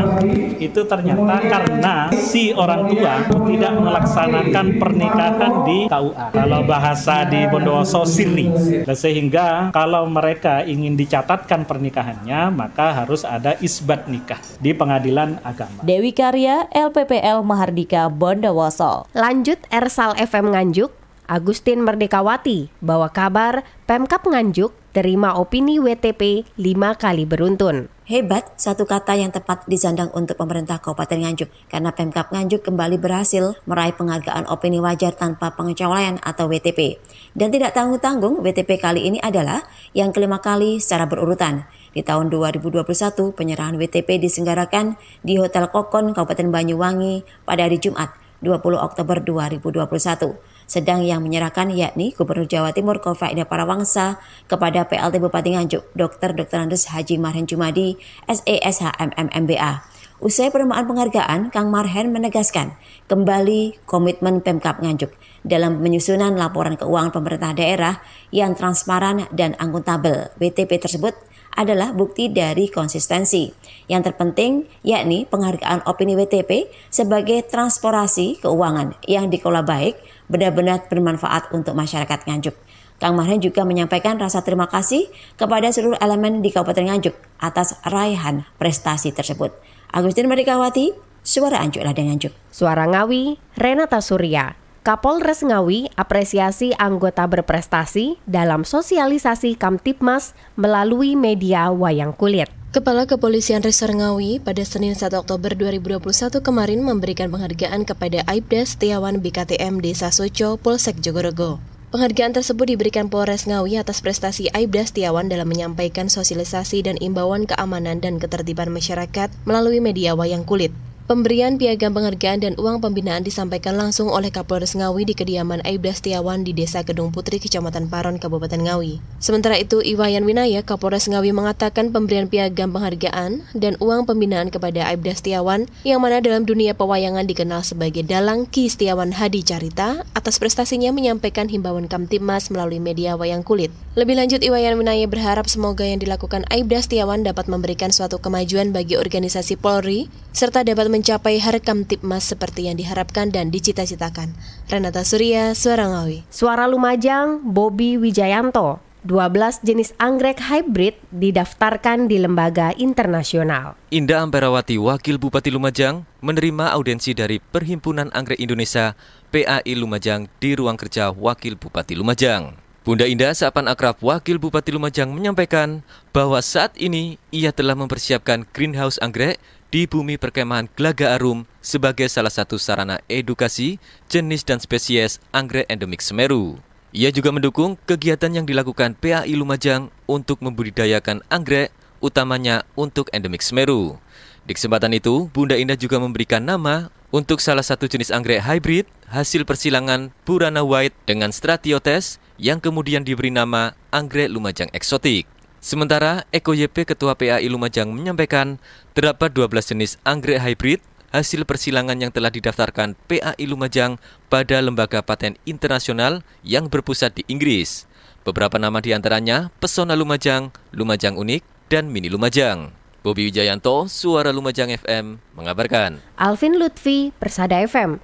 Wisata Sirah Kencong mendapat rekomendasi dari Kemenparekraf untuk uji coba dibuka. Wisata Sirah Kencong yang berada di perkebunan Desa Ngadirenggo, Kecamatan Belingi, Kabupaten Blitar, akhirnya mendapatkan rekomendasi dari Kemenparekraf untuk melakukan uji coba pembukaan wisata. Sehingga kini di Kabupaten Blitar sudah ada 2 wisata yang diperbolehkan uji coba dibuka.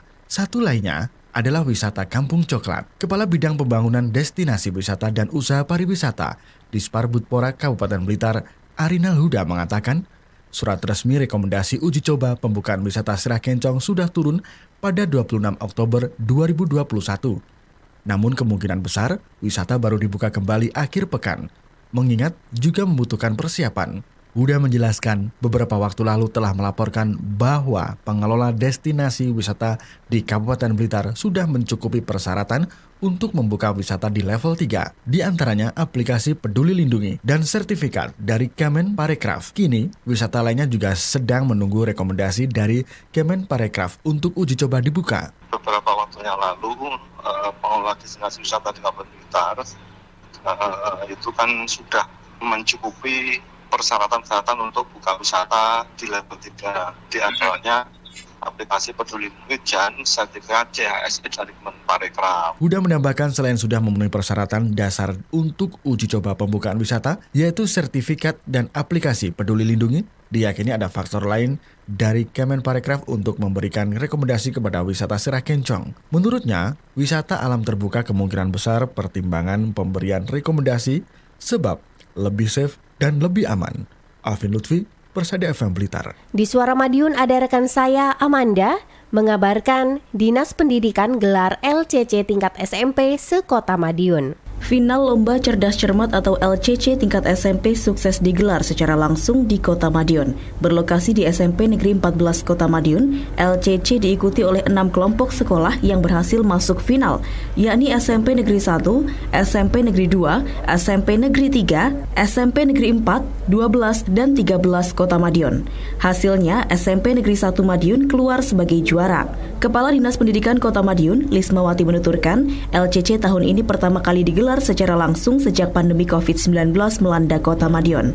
Untuk itu, dirinya berharap kompetisi kali ini siswa dapat meningkatkan semangatnya, khususnya untuk meraih prestasi. Sebelumnya, babak penyisihan diikuti oleh 22 peserta yang mewakili sekolah masing-masing. Hasilnya diperoleh 6 peserta yang masuk ke babak final hari ini. Selain LCC tingkat SMP, Dinas Pendidikan juga menyelenggarakan LCC tingkat SD yang babak finalnya akan digelar pada Sabtu 6 November mendatang. Pada kesempatan itu pula, Lismawati juga tak henti-hentinya mengingatkan kepada seluruh siswa akan pentingnya menjaga protokol kesehatan. Amanda, Suara Madiun. Berikutnya kita ke Suara Sampang, ada Mabrur Al-Aziz. Antisipasi banjir di Sampang akibat La Nina, BPBD Jatim tinjau Sungai Kamoning di PP Asy-Syirojiah. Badan Penanggulangan Bencana Daerah Jawa Timur meninjau aliran Sungai Kamuning di kawasan Pondok Pesantren Asy-Syirojiah Kacuk Sampang. Langkah ini sebagai bentuk kesiapan menghadapi potensi peningkatan curah hujan karena fenomena La Nina yang terjadi pada November 2021 hingga Februari 2022. Sekretaris BPBD Jatim Erwin Indrawijaya menyampaikan peninjauan tersebut untuk menjaga kebersihan sungai sebagai bentuk mitigasi menghadapi musim penghujan. Fenomena La Nina yang akan terjadi pada tahun ini cukup kuat jika dibandingkan dengan tahun sebelumnya, sehingga BMKG Jatim mengkhawatirkan daerah-daerah yang rawan banjir bisa kembali terdampak. Sementara BLT Kepala BPBD Sampang Asroni mengapresiasi langkah pemerintah Provinsi Jawa Timur dalam mengantisipasi terjadinya banjir di Sampang. Salah satunya dengan melakukan bersih-bersih sampah dan akan menanam pohon vegetasi di sepanjang Sungai Kamuning.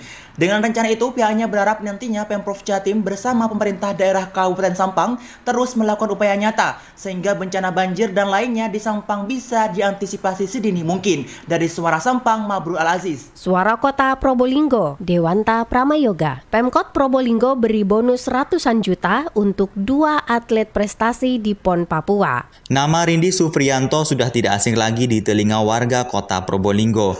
Atlet panjat tebing yang sudah meraih berbagai prestasi membanggakan dan membawa nama harum kota Probolinggo ini diapresiasi oleh Wali Kota Habib Hadi Zainal Abidin. Melalui Perwali nomor 121 tahun 2021, Wali Kota mengeluarkan kebijakan berupa pemberian bonus bagi atlet yang berprestasi. Adapun bonus yang diterima oleh Rindi dari Pemkot senilai 110 juta rupiah dengan rincian 1 medali emas tingkat nasional bonusnya 40 juta rupiah, 1 medali perak tingkat nasional bonusnya 30 juta rupiah, dan 2 medali perunggu tingkat nasional bonusnya 40 juta rupiah. Ia memenangi untuk cabur panjat tebing kategori lead bergu, speed team relay, lead mix dan combine perorangan dalam pertandingan PON ke-20 tahun 2021 Oktober lalu. Dewanta Pramayoga, Suara Kota Probolinggo.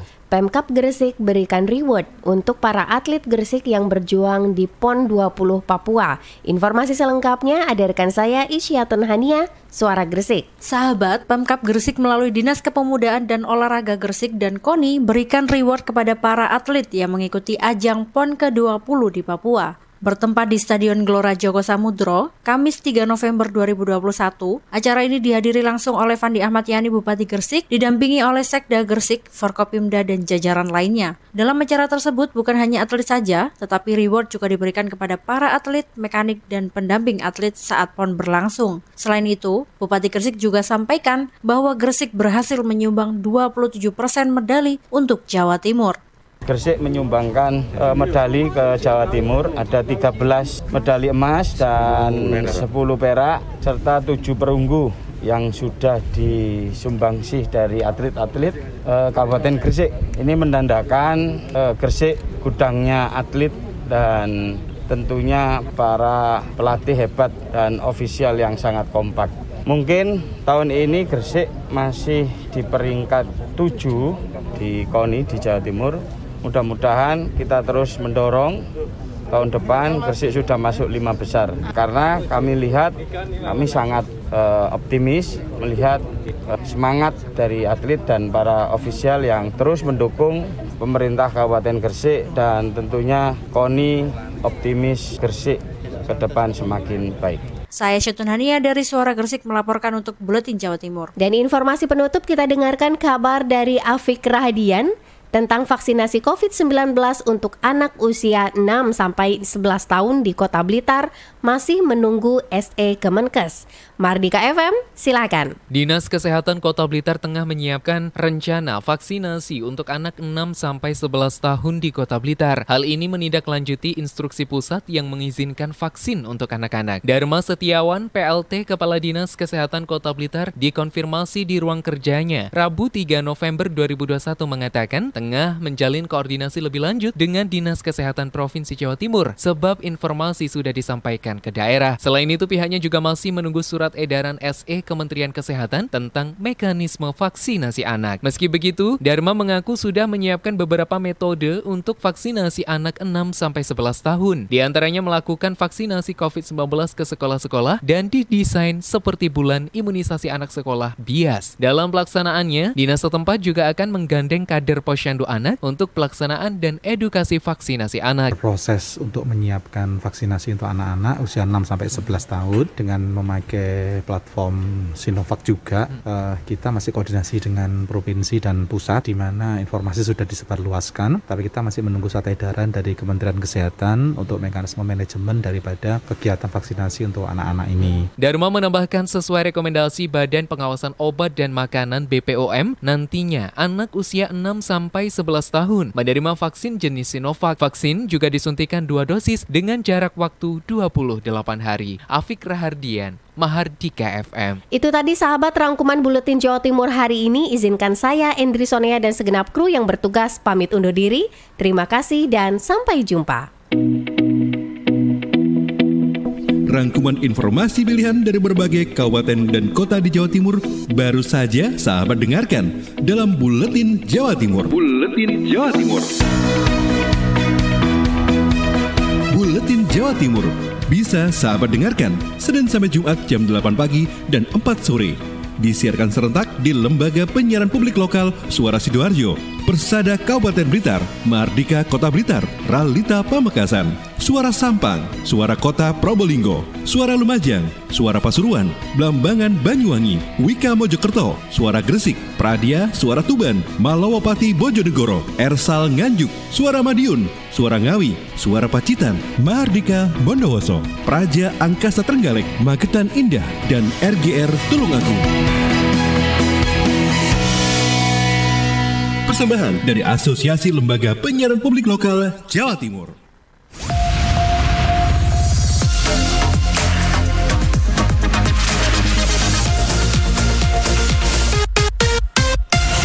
Baik, terima kasih untuk sahabat Jawa Timur, sahabat-sahabat Erlangga Forum yang sore hari ini juga sedang menyimak ya program Erlangga Forum, baik melalui live YouTube di Suara Sidoarjo ataupun aplikasi lainnya di Suara Sidoarjo. Kita live juga di Facebook Suara Sidoarjo.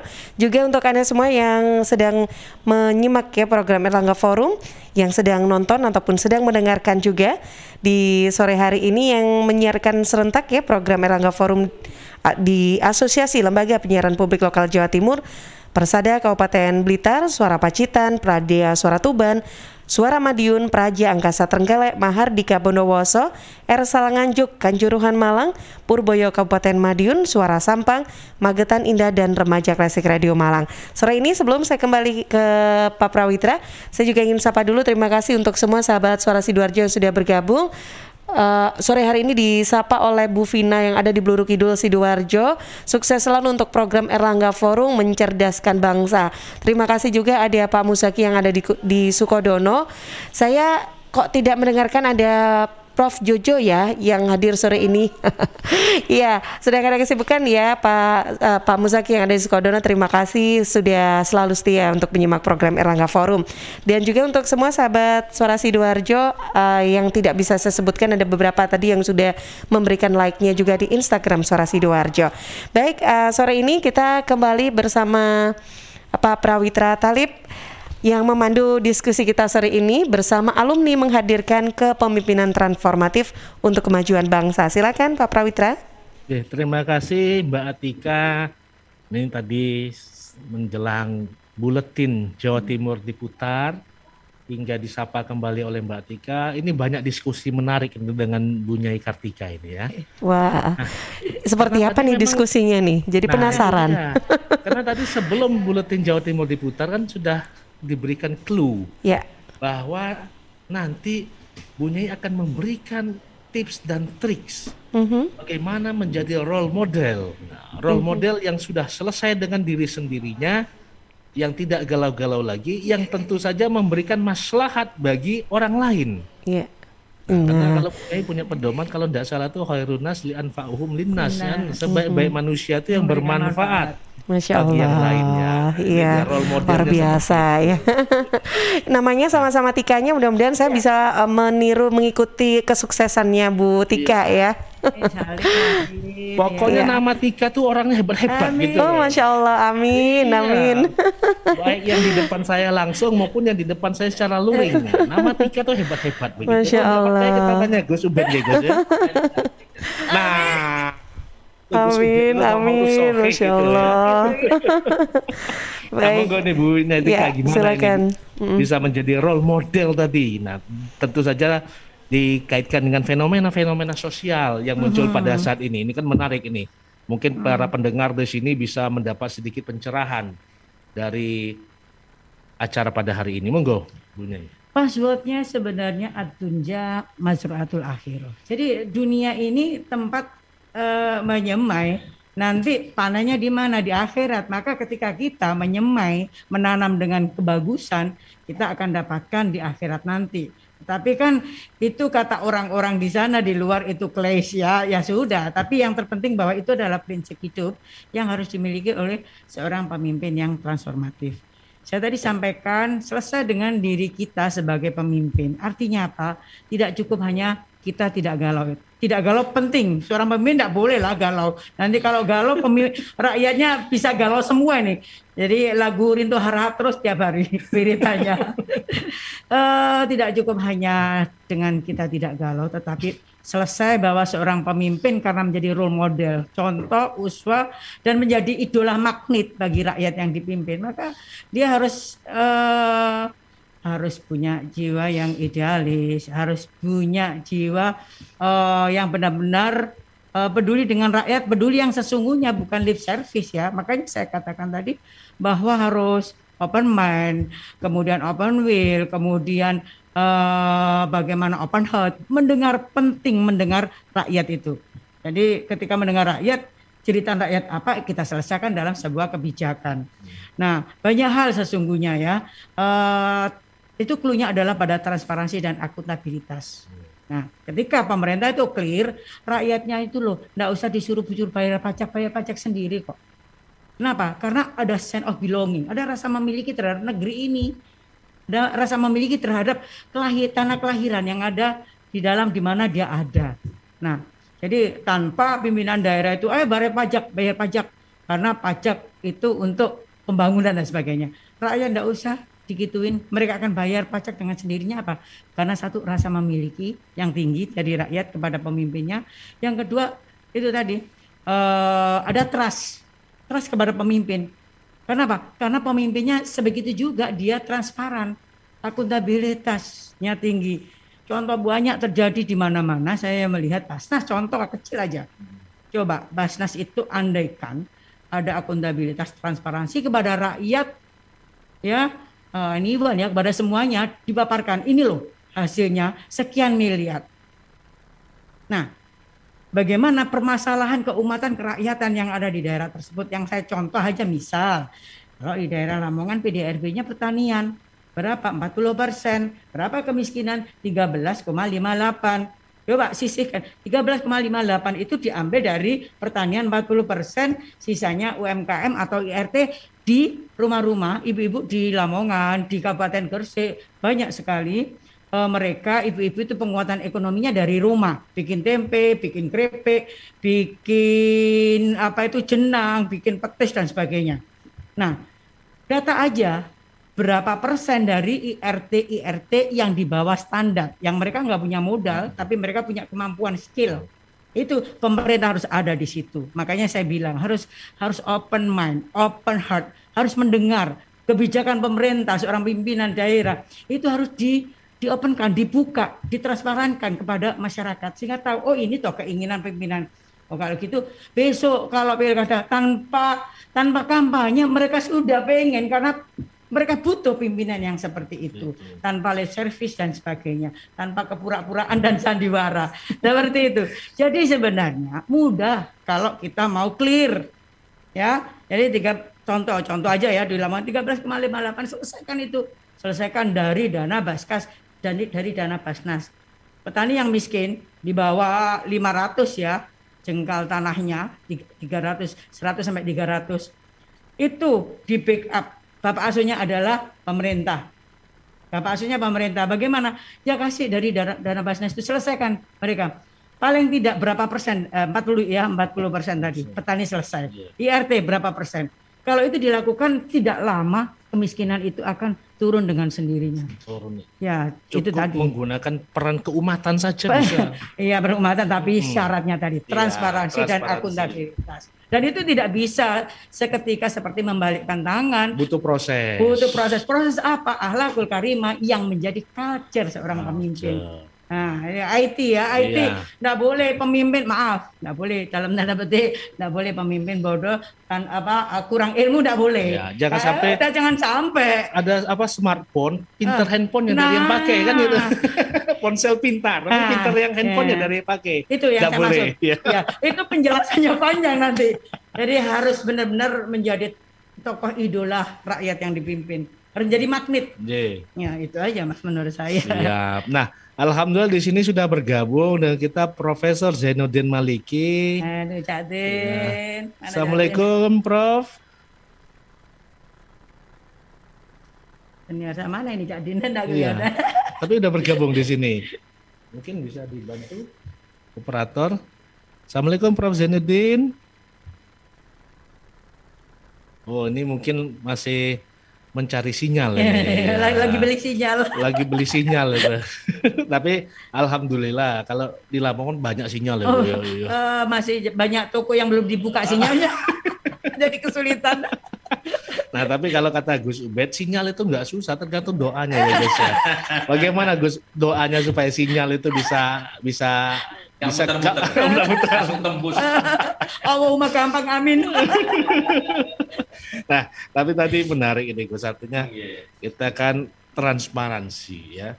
Kira-kira ketika Kanjeng Nabi mengelola negara, nah ini, apakah ada elemen-elemen transparansi yang beliau praktekkan dalam mengelola negara tadi supaya umat ini bisa terarah ya, supaya umat ini sampai sekarang ini bisa terkoneksi dengan akidah gitu kan. Dimanapun tempatnya, kapanpun berada, kita kan terhubung oleh frekuensi yang sama akidah. Nah, ini contoh pengelolaan negara yang transparan menurut Kanjeng Nabi itu seperti apa, Gus? Mungkin bisa memberikan pencerahan ini. Rasulullah itu sejak kecil kan mempunyai sifat amanah dan sidik. Makanya kemudian sebenarnya role model kita itu kan Rasulullah sebenarnya. Jadi role model kita Rasulullah. Maka kemudian sifat-sifat utama Rasulullah itu yang harus jadikan tolak ukur kalau kita mau menjadi role model sebagai seorang pemimpin yang transformatif, yang berhasil. Apakah Rasulullah transparan? Ya sangat transparan. Ketika mengelola dana-dana dari harta rampasan perang misalnya, atau mengelola dana dari Baitul Mal misalnya, ya, maka sahabat semuanya tahu dan digunakan untuk apa. Rasulullah itu hanya meninggalkan 2 warisan kepada kita, kan?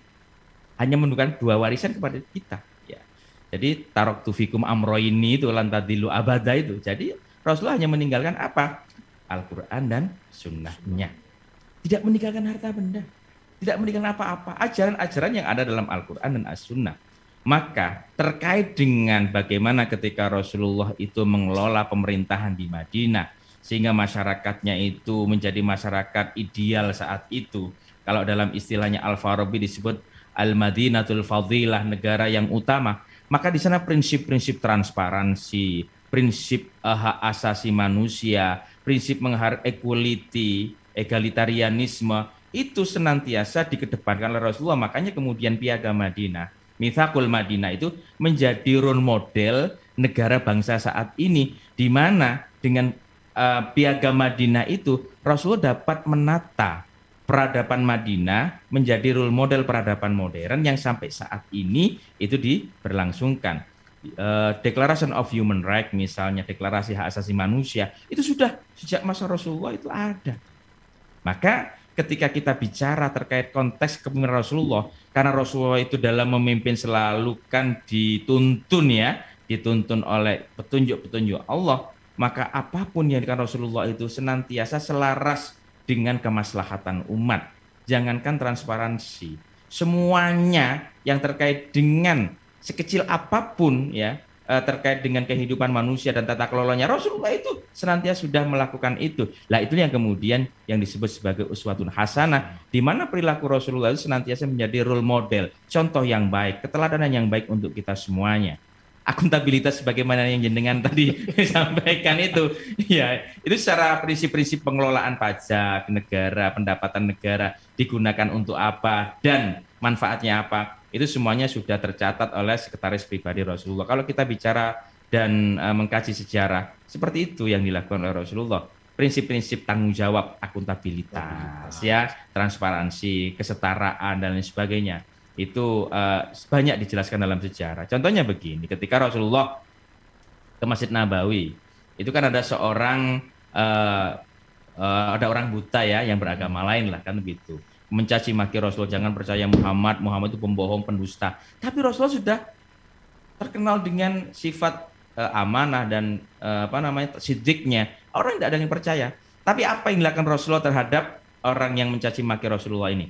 Rasulullah senantiasa membawakan makanan untuk dia. Tidak hanya membawakan makanan, tapi makanannya dilembutkan dan disuapi oleh Rasulullah. Nah, dari mana itu? Itu dari harta pribadi Rasulullah. Jadi ketika itu Rasulullah itu memang sangat mampu membedakan apa yang harus dilakukan ketika ini terkait dengan kepentingan umatnya atau kepentingan dirinya. Sehingga ketika dalam mengelola negara pun sebagaimana yang diteladan oleh para sahabat Rasulullah, ketika untuk urusan-urusan negara maka boleh memanfaatkan aset-aset negara, tapi kalau urusan pribadi maka tidak. Makanya sebuah cerita yang terkenal bahwa ketika Khalifah Umar bin Abdul Aziz misalnya kedatangan tamu, kemudian lilinnya itu nyalanya dimatikan. Kok dimatikan, kan gelap, urusan pribadi kan begitu kan lah. Urusan negara boleh begitu, hanya sebatas lilin gitu ya. Nah, ini menarik ini, memisahkan kepentingan pribadi dengan kepentingan publik. Nah, mungkin ini Bu Nyai Kartika bisa memberikan sharing ini, pengalaman bagaimana caranya bisa menjalankan kepentingan publik tanpa terganggu oleh kepentingan pribadi, atau menjalankan kepentingan pribadi dengan tidak melibatkan kepentingan publik. Mungkin bisa memberikan pengalaman bagi para pendengar di sini. Iya. Jadi misal kalau di pimpinan daerah memang sudah ada undang-undang atau legalitas untuk protokoler ya. Jadi jadwal kita kemana itu protokoler yang ngatur atau ajudan kita. Nah, tentu kita sebagai pimpinan daerah kan memang ada fasilitas negara. Nah itu. Kalau fasilitas negara misalnya kita urusan daerah, ya pakailah mobil dinas. Nah, kalau sudah urusan keluarga, pakailah mobil pribadi. Itu hal yang kecil ya. Tamu misalnya, walaupun di rumah dinas itu menjadi tanggung jawab pemerintah semua tamu kita. Tetapi yang agak pribadi, saya terbiasa untuk mengeluarkan semuanya dari pribadi. Misalnya ada tamu-tamu, maaf, karena tempat saya itu memang ngapunten jujukannya para kiai punya itu. Kalau sudah seperti itu, mau saya kasih gift dan sebagainya, itu tidak pernah kita minta di bagian umum yang seperti itu. Ya mencoba. Jadi kita mencoba belajar untuk, walaupun tidak seperti Rasulullah benar ya, kita ya paling tidak mendekati role model itu. Ya memang harus belajar. Kalau tidak seperti itu tidak akan ketemu, tidak akan nyampe. Dan juga manusia kayak kita nggak isok nyanyi Kanjeng Nabi gitu ya. Setidaknya tidak seperti itu. Iya, ngikutin dikit-dikit aja alhamdulillah gitu ya. Bedanya sedikit Pak. Kita bedanya dengan Rasul sedikit. Sangat sedikit sekali. Kalau Pak Dokter Prawitra itu sedikit makan. Tapi kalau Rasul sedikit makan. Rasulullah itu sedikit tidur. Kalau Dokter Prawitra sedikit tidur. Memang bedanya sedikit. Iya. Tapi itu yang bikin sehat itu loh ya. Jadi bagaimana membiasakan memisahkan kepentingan individu dengan kepentingan publik ini harus menjadi kebiasaan ya. Dan itu outputnya luar biasa loh. Iya. Karakter yang akan muncul, orang menjadi sekon dan tidak dari hal yang kecil itu. Betul. Kadang kan ada, karena sudah menjadi pimpinan daerah dimanapun, all in semuanya itu. Dan itu akan membuat ini menjadi karakter kita tidak akan muncul. Tidak baik seperti adigang, adigung, adiguna gitu. Itu. Jadi kalau mau menjadi magnet bagi umat kita, bagi rakyat kita, ya dimulai dari diri kita tadi. Diri kita harus selesai dulu. Betul. Jangan kita menyuarakan kebaikan tapi kita sendiri belum pada tahap yang baik gitu ya. Belajar untuk baik. Intinya kita belajar terus ya Gus ya. Belajar terus, utlubul ilma minal mati ila lagi. Dari buaya sampai yang lahat gitu kan. Belajar terus ya. Masa harus pintar memimpin itu. Itu Kanjeng Nabi juga loh. Betul. Jadi Kanjeng Nabi pernah sampaikan ya. Utlubul ilma walau bisin, Kanjeng Nabi sudah berapa ribu tahun. Sampai ke negeri Cina. Artinya apa? Itu sebenarnya hanya sebuah filsafat, kiasan aja. Artinya apa? Sekarang pada masa-masa sekarang, betapa semua produk itu buatan Cina. Kenapa? Tapi cepat rusak dan sebagainya. Kenapa? Mereka ahli di IT, bahwa kemudian harga murah dan sebagainya, yang numpak becak sewu jaluk selamat ya bahasanya. Nah artinya apa? Murah. Tetapi IT-nya kan bisa, ada iPhone-iPhonean. Nah, betul. Mereka bisa, itu pada bangsa-bangsa ini, mereka bisa beli. Karena apa? IT yang dipakai di China. Artinya, Kanjeng Nabi sudah memperkirakan. Sudah luar biasa. Dan hari ini kita melihat itu, gitu. Ya, betul. Apa yang tidak dibuat oleh Cina kan begitu? Apa yang tidak dibuat oleh Cina sampai Amerika bingung melihat Cina seperti itu kan? Nah itu sebenarnya saya angen-angen. Oh ini bahasa Kanjeng Nabi lobisin itu sampai ke negeri Cina. Jadi bukan kesononya bukan, ini. Tapi melihat dari visionernya tadi. Visionernya. Jadi kalau mereka bisa, kenapa kita tidak bisa kan begitu? Visioner. Termasuk itu tadi. Pemimpin transformasi baru visioner. Tapi terkadang kita sadarnya terlambat. Nah, itu loh. Orang lain sudah sampai ke Lamongan misalnya, kita baru sampai masuk tol gitu kan. Nah, makanya harus cerdas tadi. Iya, harus cerdas tadi. Nah, ini kita coba menyapa kembali ini Prof Zainuddin. Assalamualaikum Prof Zainuddin, apa sudah bisa bergabung dengan kami? Kalau beliau mungkin di daerah Paciran ya. Kelihatannya. Di sana tokonya tutup semua untuk beli sinyal itu. Atau mungkin kalau di Paciran biasanya asik makan kare rajungan. Iya. Oh iya, luar biasa pedes. Saya biasa di sana makan kare rajungan gitu. Di Paciran apa di Tuban itu? Tuban yang pedes itu Tuban. Yang Lamongan sedengan.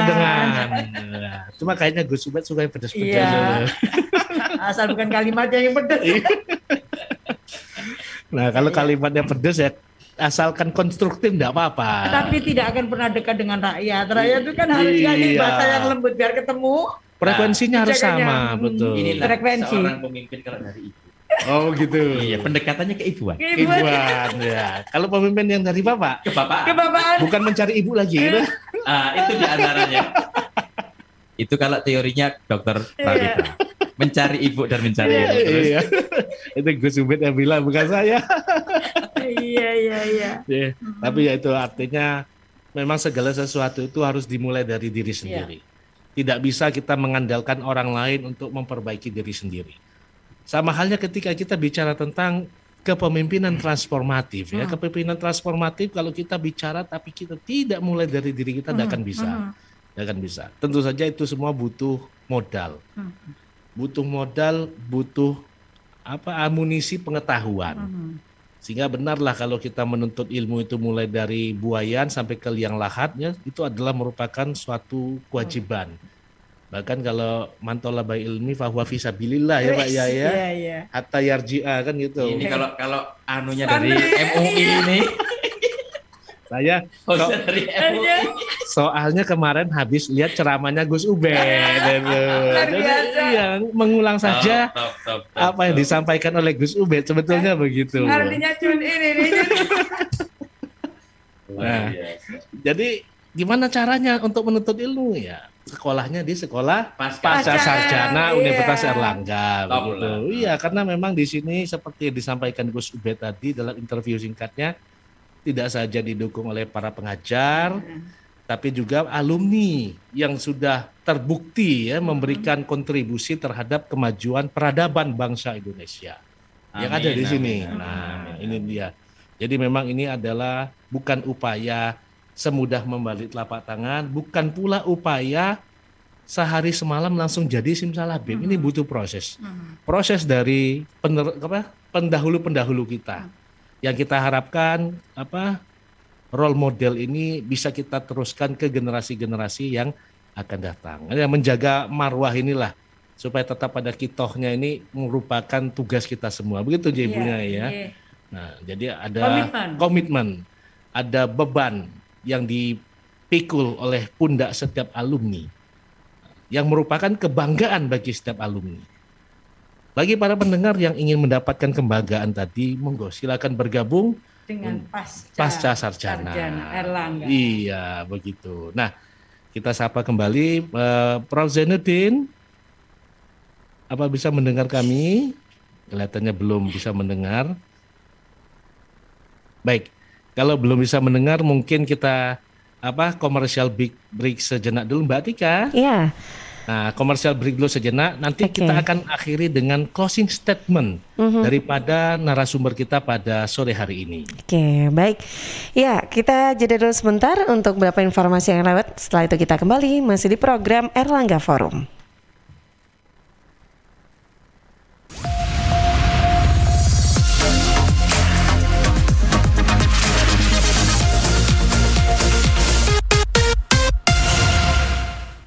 Assalamualaikum warahmatullahi wabarakatuh.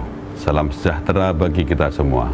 Om Swastiastu, Namo Buddhaya, salam kebajikan. Kami ucapkan terima kasih kepada seluruh wajib pajak atas kontribusinya dalam penghimpunan penerimaan negara di sektor perpajakan. Untuk mewujudkan DJP bersih dari korupsi dan menjadi birokrasi bersih dan melayani, tolong Bapak dan Ibu bantu kami untuk tidak memberikan atau menjanjikan akan memberikan hadiah atau pemberian dalam bentuk apapun kepada seluruh pegawai Direktorat Jenderal Pajak terkait pelaksanaan pekerjaan dalam jabatannya. Seluruh pelayanan yang kami berikan tidak dipungut biaya.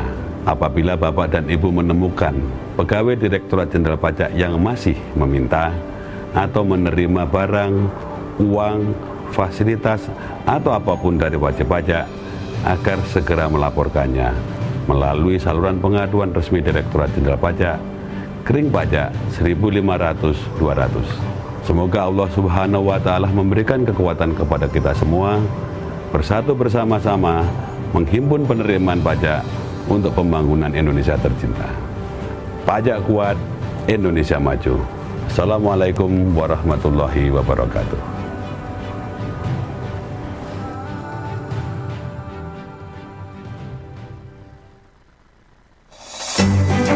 PT Inet Global sejak tahun 2005 bergerak di bidang ICT, Information and Communication Technology, Internet Service Provider atau ISP, web hosting dan domain, fiber optic system, dan satelit atau VSAT, memberikan layanan jasa koneksi internet ke seluruh dunia dengan kecepatan tinggi dan harga yang kompetitif. Juga memberikan solusi dan jasa konsultasi pendistribusian koneksi internet, menyediakan solusi ICT yang komprehensif, terpadu, dan disesuaikan bagi pengguna yang mencakup data infrastruktur, managed service, cloud computing, IT services, serta layanan digital yang fokus untuk memanfaatkan peluang yang mendukung dan menambah nilai pada bisnis utama tiap customer.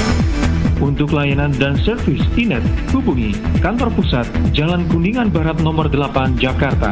Telepon 021 299 66900. Kantor Surabaya, Intiland Tower lantai 11, Jalan Panglima Sudirman 101-103 Surabaya.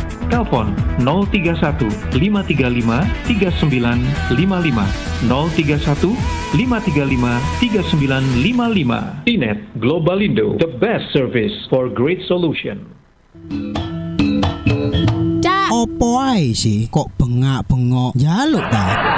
Iya, njaluk. Ayo siapno. Ate kula anang pasar iki. Lho, ojo numpak sepeda motor. Wis siap kabeh iki. Bensin wis isi. Kurang apa? Pajak sepeda motore entek, mati, wayahe mbayar. Ya tugas pean lho, wong lanang kok.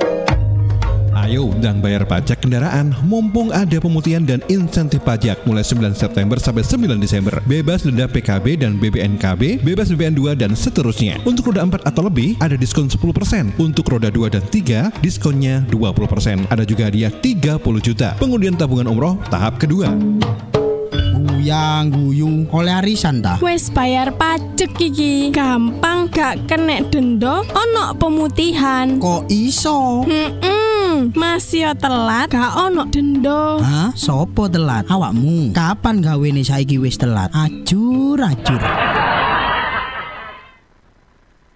Sahabat Bea Cukai Sidoarjo dalam menjalankan tugas dan fungsi di bidang pelayanan maupun pengawasan, salah satu inovasi dalam penyederhanaan proses bisnis melalui KESA Custom and Excise Integrated System Automation.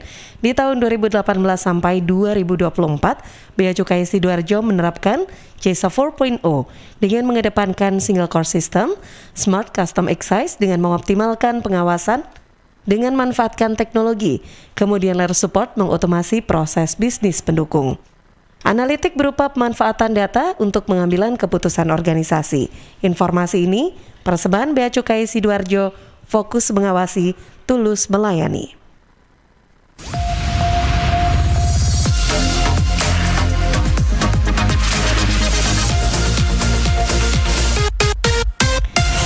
Baik sahabat, tidak terasa sudah masuki sesi akhir di program Erlangga Forum sore hari ini bersama alumni menghadirkan kepemimpinan transformatif untuk menjaga kemajuan bangsa. Di sesi akhir, Pak Prawitra, ini biasanya kita mendengar closing remarks. Ya, silakan Pak Prawitra. Ya. Terima kasih Mbak Tika. Alhamdulillah ini lakonnya sudah muncul ini, Prof Jojo. Tuh Kak, alhamdulillah. Tadi ada yang nyari ya, sudah ada yang WA. Kok saya nggak mendengar ada Prof Jojo ini ya sore ini, kata Pak Musaki Diskodono. Yang nyari ya Tika. Ini alhamdulillah bergabung juga Prof Zainuddin. Prof Assalamualaikum Prof ya. Zainuddin. Halo, assalamualaikum Prof Zainuddin Maliki. Mas Prof Suparto sama Mbak Kartika. Salam mana. Lama tidak suah. Oh, jadi. Cak Din, sehat? Alhamdulillah. Alhamdulillah. Pun sekarang Kabupaten Kudus. Oh, di Kudus. Ya, alhamdulillah tambah barokah ono Kanjeng Sunan Kudus. Iya. Nah, iki tokoh Muhammadiyah nang Kanjeng Sunan Kudus, alhamdulillah. Nggih, Prof Zainuddin, ini Masjid Agung Demak. Oh, Masjid Agung Demak. Alhamdulillah. Kole barokah. Sunan Kalijogo selawatan iki. Kole barokah. Gun, niki seluruh peserta di Erlangga Forum ini, Prof, kalau pesertanya kan terbatas, tapi kalau pendengarnya kan satu radio 10.000 dikalikan 21 udah 210.000 ini pendengarnya gitu. Nah, untuk itu ya. Kan 21 radio jaringan dari Suara Sidoarjo dan APPL pingin mendengarkan dawuh panjenengan kok di pas sesi terakhir. Untuk itu closing remark, pesan-pesan jenengan sebagai alumni sekolah pasca dan kepemimpinan transformatif ke depan. Monggo, ini sekarang jam panjenengan ini. Sampai penutupan. Karena closing statement saya ngomong ya singkat saja. Kepemimpinan transformatif itu kepemimpinan memimpin, memulainya dari bawah. Berarti kalau sekolah pasca sarjana Universitas Erlangga itu mencetak pemimpin, yaitu pemimpin yang transformatif, dia akan memberi ruang, mengeluarkan energi, perhatian yang luar biasa untuk memberdayakan yang lemah, memberdayakan yang di pinggiran. Kalau ia membangun, memulai dari yang lemah. Karena teorinya sebuah mata rantai itu kuat bukan ditentukan oleh mata rantai yang bagus, yang kuat, tetapi justru mata rantai itu kekuatannya diukur dari yang paling lemah. Nah, pemimpin transformatif adalah pemimpin yang memperhatikan titik lemah itu, diberdayakan, diperbaikan, afirmasi sehingga dia bisa memberdayakan diri, memperkuat diri. Bukan berarti yang kuat itu diabaikan. Yang kuat juga tetap diperhatikan. Yang kuat diperhatikan, yang lemah diberdayakan sehingga terjadi satu hubungan yang namanya yang kuat menghargai yang lemah menghormati yang kuat. Itu Mas atau Mbak Kartika, itu konsep kepemimpinan transformatif. Kalau bahasa pondoknya itu kepemimpinan transformatif itu adalah penjabaran dari teologi Al-Ma'un. Teologi Al-Ma'un. Di mana masyarakat itu ada yang belum beruntung, itulah yang dipedulikan. Oleh karena itu, kebetulan saya di Komisi 10 DPR RI, maka saya sempat mengingatkan kepada Mas Nadiem sampai kok mengeluarkan Kepmen nomor 6 tahun 2021 tentang pengaturan pemberian BOS. Sekolah-sekolah yang lemah, yang punya siswa di bawah 60 selama 3 tahun, tidak akan diberi bos. Nah ini namanya kebijakan elitis. Jangan diterus-terusin Mas Menteri. Gunakan teori-teori transformatif. Justru yang masih sekolahnya itu siswanya kurang dari 60, itu yang harus diperhatikan. Beri dia afirmasi, kalau perlu diberi anggaran, jangan malah bosnya kemudian ditarik gitu. Ini tidak transformatif.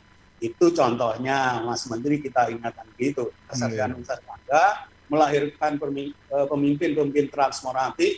Saya yakin mereka yang lemah akan diberdayakan, mereka akan keluar dari jeratan struktural yang menghambat dia untuk melakukan mobilitas. Sementara itu yang kuat juga diperhatikan sehingga kemudian terjalin hubungan relasi yang harmonis, yang kuat memperhatikan yang lemah menghormati yang kuat. Saya kira itu Mas Warto, closing remark saya. Terima kasih, termasuk di studio, tepuk tangan, setuju. Meriahnya studio ini luar biasa karena menanti Prof. Zainuddin Maliki itu 3 jam.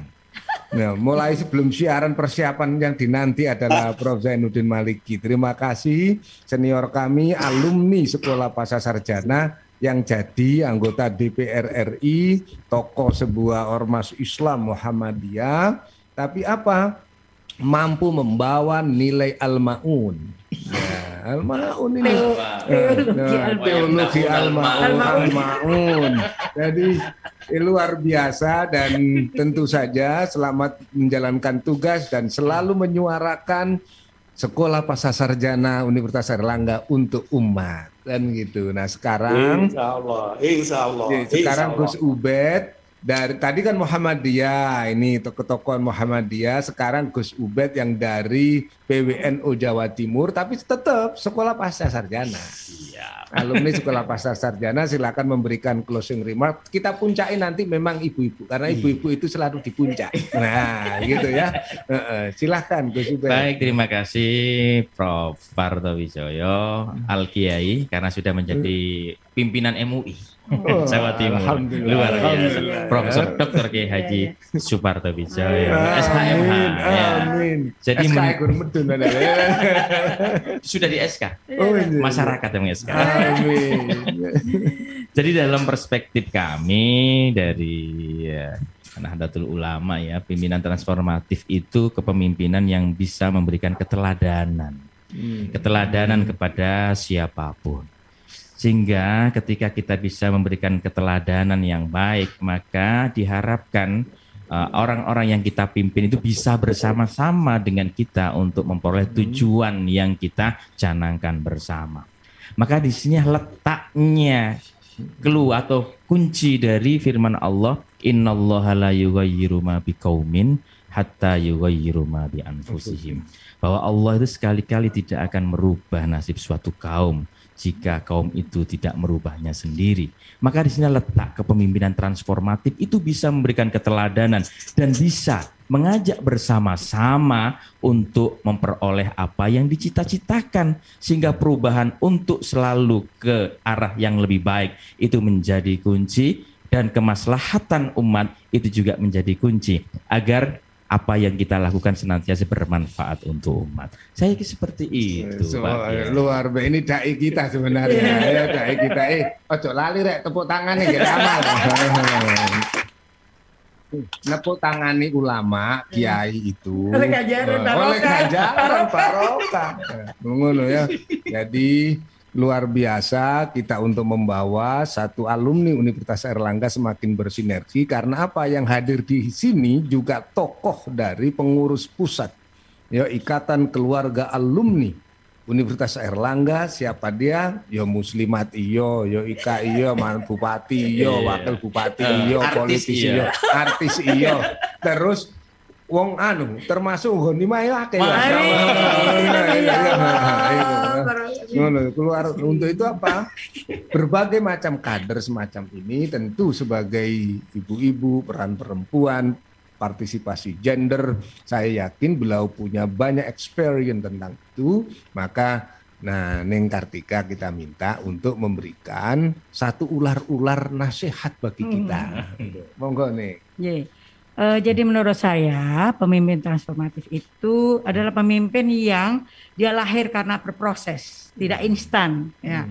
Jadi untuk bagaimana karakter buildingnya untuk menjadi seseorang yang punya karakter berakhlakul karimah, sepintar apapun orang tanpa punya akhlak yang akhlakul itu yang akhlaknya akhlak mulia, mencontoh Kanjeng Nabi, tentulah dia bukan siapa-siapa, akan menjadi penalu di masyarakat, di masyarakat yang dipimpinnya. Tetapi ketika dia punya sosok pemimpin yang role modelnya mencontoh Kanjeng Nabi, ada kecerdasan di situ. Makanya seorang pemimpin memang harus cerdas, harus pintar. Bagaimana dia memimpin rakyat kalau dia tidak punya kecerdasan iptek yang tinggi. Memang butuh proses tadi. Jadi iptek harus ada, idealisme harus ada, karakter kuat harus ada. Karena dia akan menjadi magnet bagi rakyatnya. Rakyat akan mudah untuk mencontoh, mengikuti pemimpinnya dengan hati ya, dengan tidak terpaksa. Contoh yang saya sampaikan tadi. Tidak perlu pemimpin daerah itu kemudian dengan keras meminta kepada rakyatnya untuk bayar pajak. Tetapi rakyat dengan senang hati akan membayar pajak ketika dari hasil pajak itu secara transparan dan akuntabilitasnya jelas disampaikan kepada rakyat bahwa uang Anda untuk ini, untuk ini, untuk ini. Dan mereka akan bersukacita, akan dengan ikhlas, dengan dari dirinya sendiri untuk membayar pajak tanpa ada tekanan apapun. Jadi bagaimana menjadi role model bagi rakyat yang dipimpin, harus tadi yang saya sampaikan, harus dia punya jiwa open mind, harus ada open heart, harus ada open will, semuanya terbuka, semuanya transparan. Ketika ada kebijakan apapun seorang pemimpin, rakyat harus tahu dan harus tune in. Nah, ketika rakyat berkeluh kesah apa, pemimpin harus mau mendengar langsung. Jadi bukan laporan dari kepala dinas atau Pak Camat, tapi dia melihat langsung, mendengar langsung, dan itulah menjadi sebuah kebijakan lahir dari jeritan atau keinginan daripada rakyat yang dipimpin. Kita akan ketemu nanti, selesai permasalahan keumatan kalau itu yang terjadi. Jadi saya sampaikan tadi open will, open mind, open heart. Open heart. Tidak hanya pemimpinnya, tapi rakyatnya juga. Mereka juga harus terbuka sehingga ketemu. Masukan-masukan harus yang konstruktif. Jangan masukan-masukan yang kemudian semuanya harus berbalut dengan politik. Ya, politik itu kan wahana, sarana aja. Setelah ketemu pada sebuah kebijakan bareng-bareng. Dulunya apa? Rakyat harus sejahtera. Merah putih harus tegak berjaya. Alma mater pasca sarjana Erlangga harus berkibar. Dan semakin hebat. Semakin hebat karena apa? Memunculkan, melahirkan pemimpin-pemimpin yang transformatif.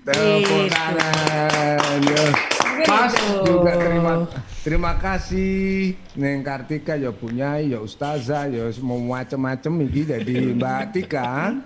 Iya, Prof. Dari Suara Sidoarjo dan seluruh jaringan luar biasa. Penutupnya memang sengaja seorang ibu yang harus memberikan closing tadi, mulai soal harus open mind, open heart, open will. Cuma gak dibuka open kredit.